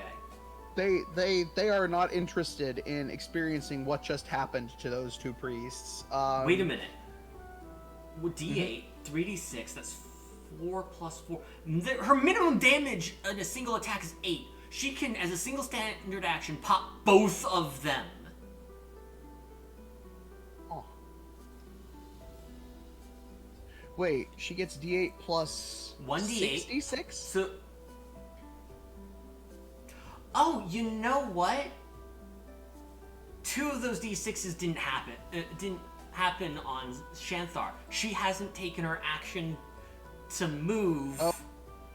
Well, no, Okay, right. so he's awake. No. He's just in a lot of pain. Sorry. Oh, it's okay. It's okay. He's in a lot of ouch. No, I'm trying to remember all the fiddly mechanics I shoved in. Oh, sorry. It's all good. So, It's all good. because she needs to take a move action to regain psionic or martial focus. Uh-huh. And... which means she only got 1 of those 2 back on the second attack, so 1 of the d6s didn't happen. Let's just go with the highest rolled one. That's probably still enough to count, to knock him out. If we take the last roll off, One. which was the roll But- you wouldn't have made, then yeah, you still do it. Well, if we took off the He's 5... I mean, even if we take out the 5, 6, 7, 8, 23, yeah, you'd still do it. Yeah, which means she now uses her move action on the turn she pops Xanthar yeah. to regain her psionic focus again. And then the guards come in, and presumably melee attacks, right? Yes. Melee attacks are Roll them. what they would be doing if they had not just seen that happen. Oh, they surrender?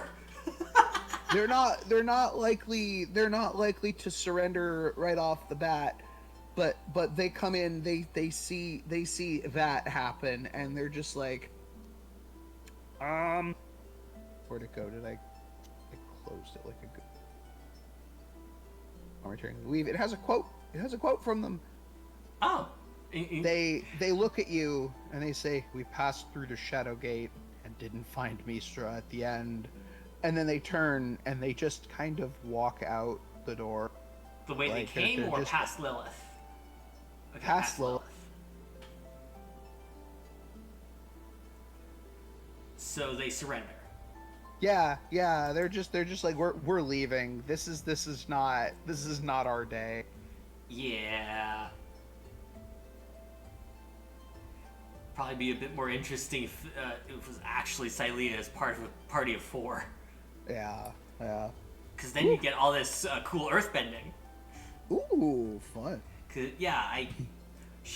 Mechanically she's a divination wizard, but all of her spells are stone and earth themed. Ooh. Yeah. So when she goes on the offensive and doesn't use snowball, she is causing rocks to explode out of the ground and smack people in the face. Nice.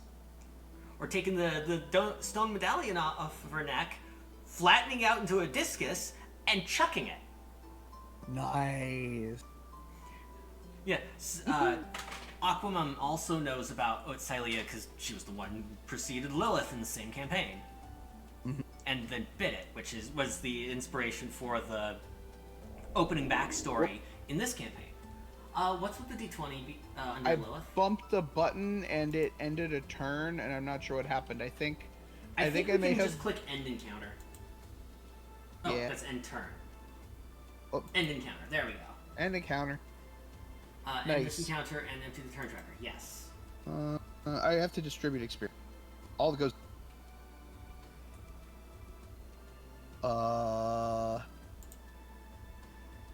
I don't need to see these, so it should be fine.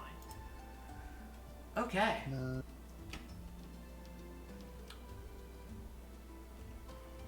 Oh right, I have to set an experience bonus. So after the guards retreat, then she does the whole leg flip to pop up. Yeah. And then turns back around, rifle pointed at the orb. And begins to slowly, cautiously approach. Mm-hmm. Ears folded back in a universal sign that the beast folk is not happy. Mm.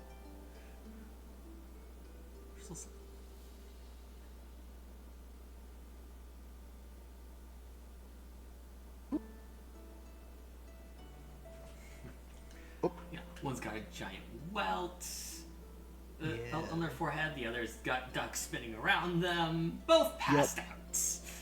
Yep, both out cold.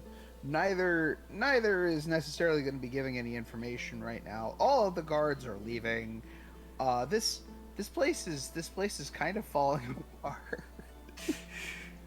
Oh, you have me outnumbered. That's not going to make it fair for you. Let's see. They passed through the Shadow Gate and Didn't have find just kind Mystra. of left. Yup. Yeah, Lilith has no idea what that means, aside from, except for the implication that, they must be failed tenants. Mm-hmm. Failed adherents. Yeah. So a little bit of side info. The guards are theoretically supposed to fight to unconsciousness, but they are only because they're expecting to be healed by the Mystra clerics. Which went down. Who went down? The Mystra clerics were the first to go down, and they saw this and decided to not do Okay, that. so there's actually it's in the module planned in case the priests go down first. Yep. Okay. It's like, scum, how dare you fight here? This is holy ground. Get behind him. I don't need magic to take you on. Mystra, guide my blade. Skyrim quotes? No, these are quotes that the soldiers say. If we fall, the clerics will heal us. Who's going to pick up your pieces? Yelling that at the players, and it's like, that's the kind of attitude they would have if they hadn't just watched the clerics who were going to heal them get absolutely floored. Double tapped. Each of them double tapped. Yep. Yeah. And anyway, cautiously approaching the orb. Oh, this is the mind control orb you were talking about, weren't you? Yes. Okay. Okay, Sundering is a combat maneuver, not an attack. But it does still deal damage. Let me see if the orb is actually visible, or if it's like, I may have messed that up a little, but it's fine. Well, from your description prior, yeah, it is visible. yeah. 2 squares to enter the altar. Petitioner scores. Oh, there's a bunch of stuff in here. There's like treasure. But it might actually be a good idea to handle that part next time. Oh, the Sunder attempt? The Sunder attempt against the orb. Yeah. Oh.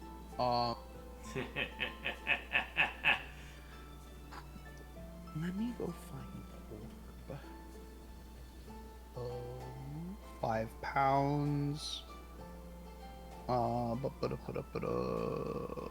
Is there a specific way to destroy this thing? Curse if the user doesn't worship Shar. Blah blah blah. Cumulative penalties. Shadow Weave item. 30 feet. It doesn't actually have. It doesn't have AC, hardness, and hit points? No, you might be in for some interesting. Well, it's an artifact. Artifacts can't be destroyed by by conventional methods. So. Yeah. Temple of Old Night. Invested with power. Lilith's definitely not going to touch the thing. That'd just be idiotic. Yeah. She knows this is the dangerous magical item used by the enemy. Do not touch!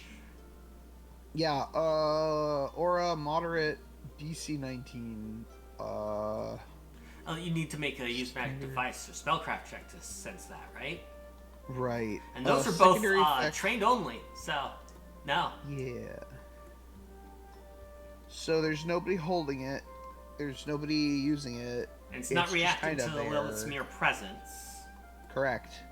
So A sunder attempt we can try. I don't know how well it's gonna work, but we can try. is it reacting at all, or is it just floating there glowing? I think it's sitting on the table. Let me double check. T14. Inner temple statues, obsidian. Temple surfaces, a stone altar. Fember's drinks potion of undetectable alignment, but that can't cover that he's grumpy and pulled a weapon. Chanting. Where's okay? So it's actually I screwed up. It's supposed to be hidden inside the altar. But I guess they had it out because they were going to be doing stuff with it. Yeah, they were about to use it. Yeah. Yeah, she's going to be very cautious, and Yeah. the token's rotating, but she would be strafe sneaking Yeah. to slowly move around it to get to the back door. Okay. Medium character can hop on top of the altar.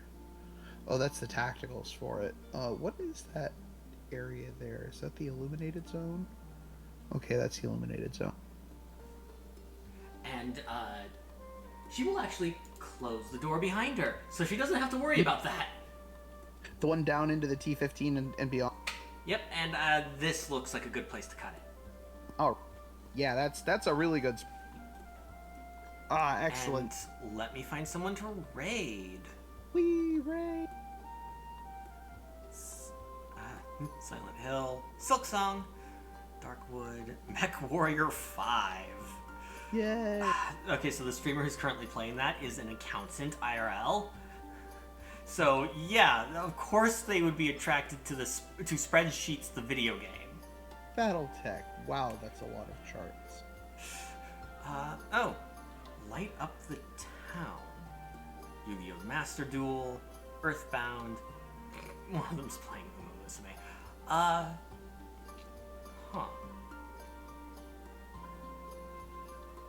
Let's raid out Tropic Arcade.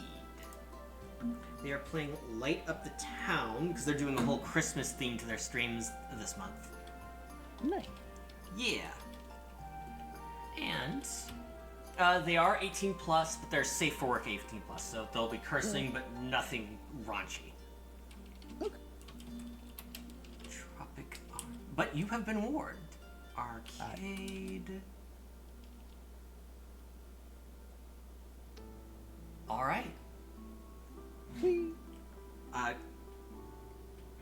Raid. Thank you to everyone who watched. Yeah. Have a happy holidays. Thanks and everybody. we, Happy holidays. Peanut, you're gonna be free next week, right? I need to double check because that might be on. No, that's on the holiday. That's the 25th. I'm gonna be unavailable that. Yeah. I will see you all next year. Yay! That should work, All right? right. Yeah. All right. And then there's actually another day when I'm unavailable, but I need to check my calendar. But that's in mid-January. Yeah, that's from the. I will not be here on the 14th, All right. or the 15th rather. All right. Next time I stream will be after New Year's. Yay! Happy holidays, everyone, Happy New Year's, happy holidays. Good night. and Festivus for the rest of us. The Festivus poll, the airing of grievances.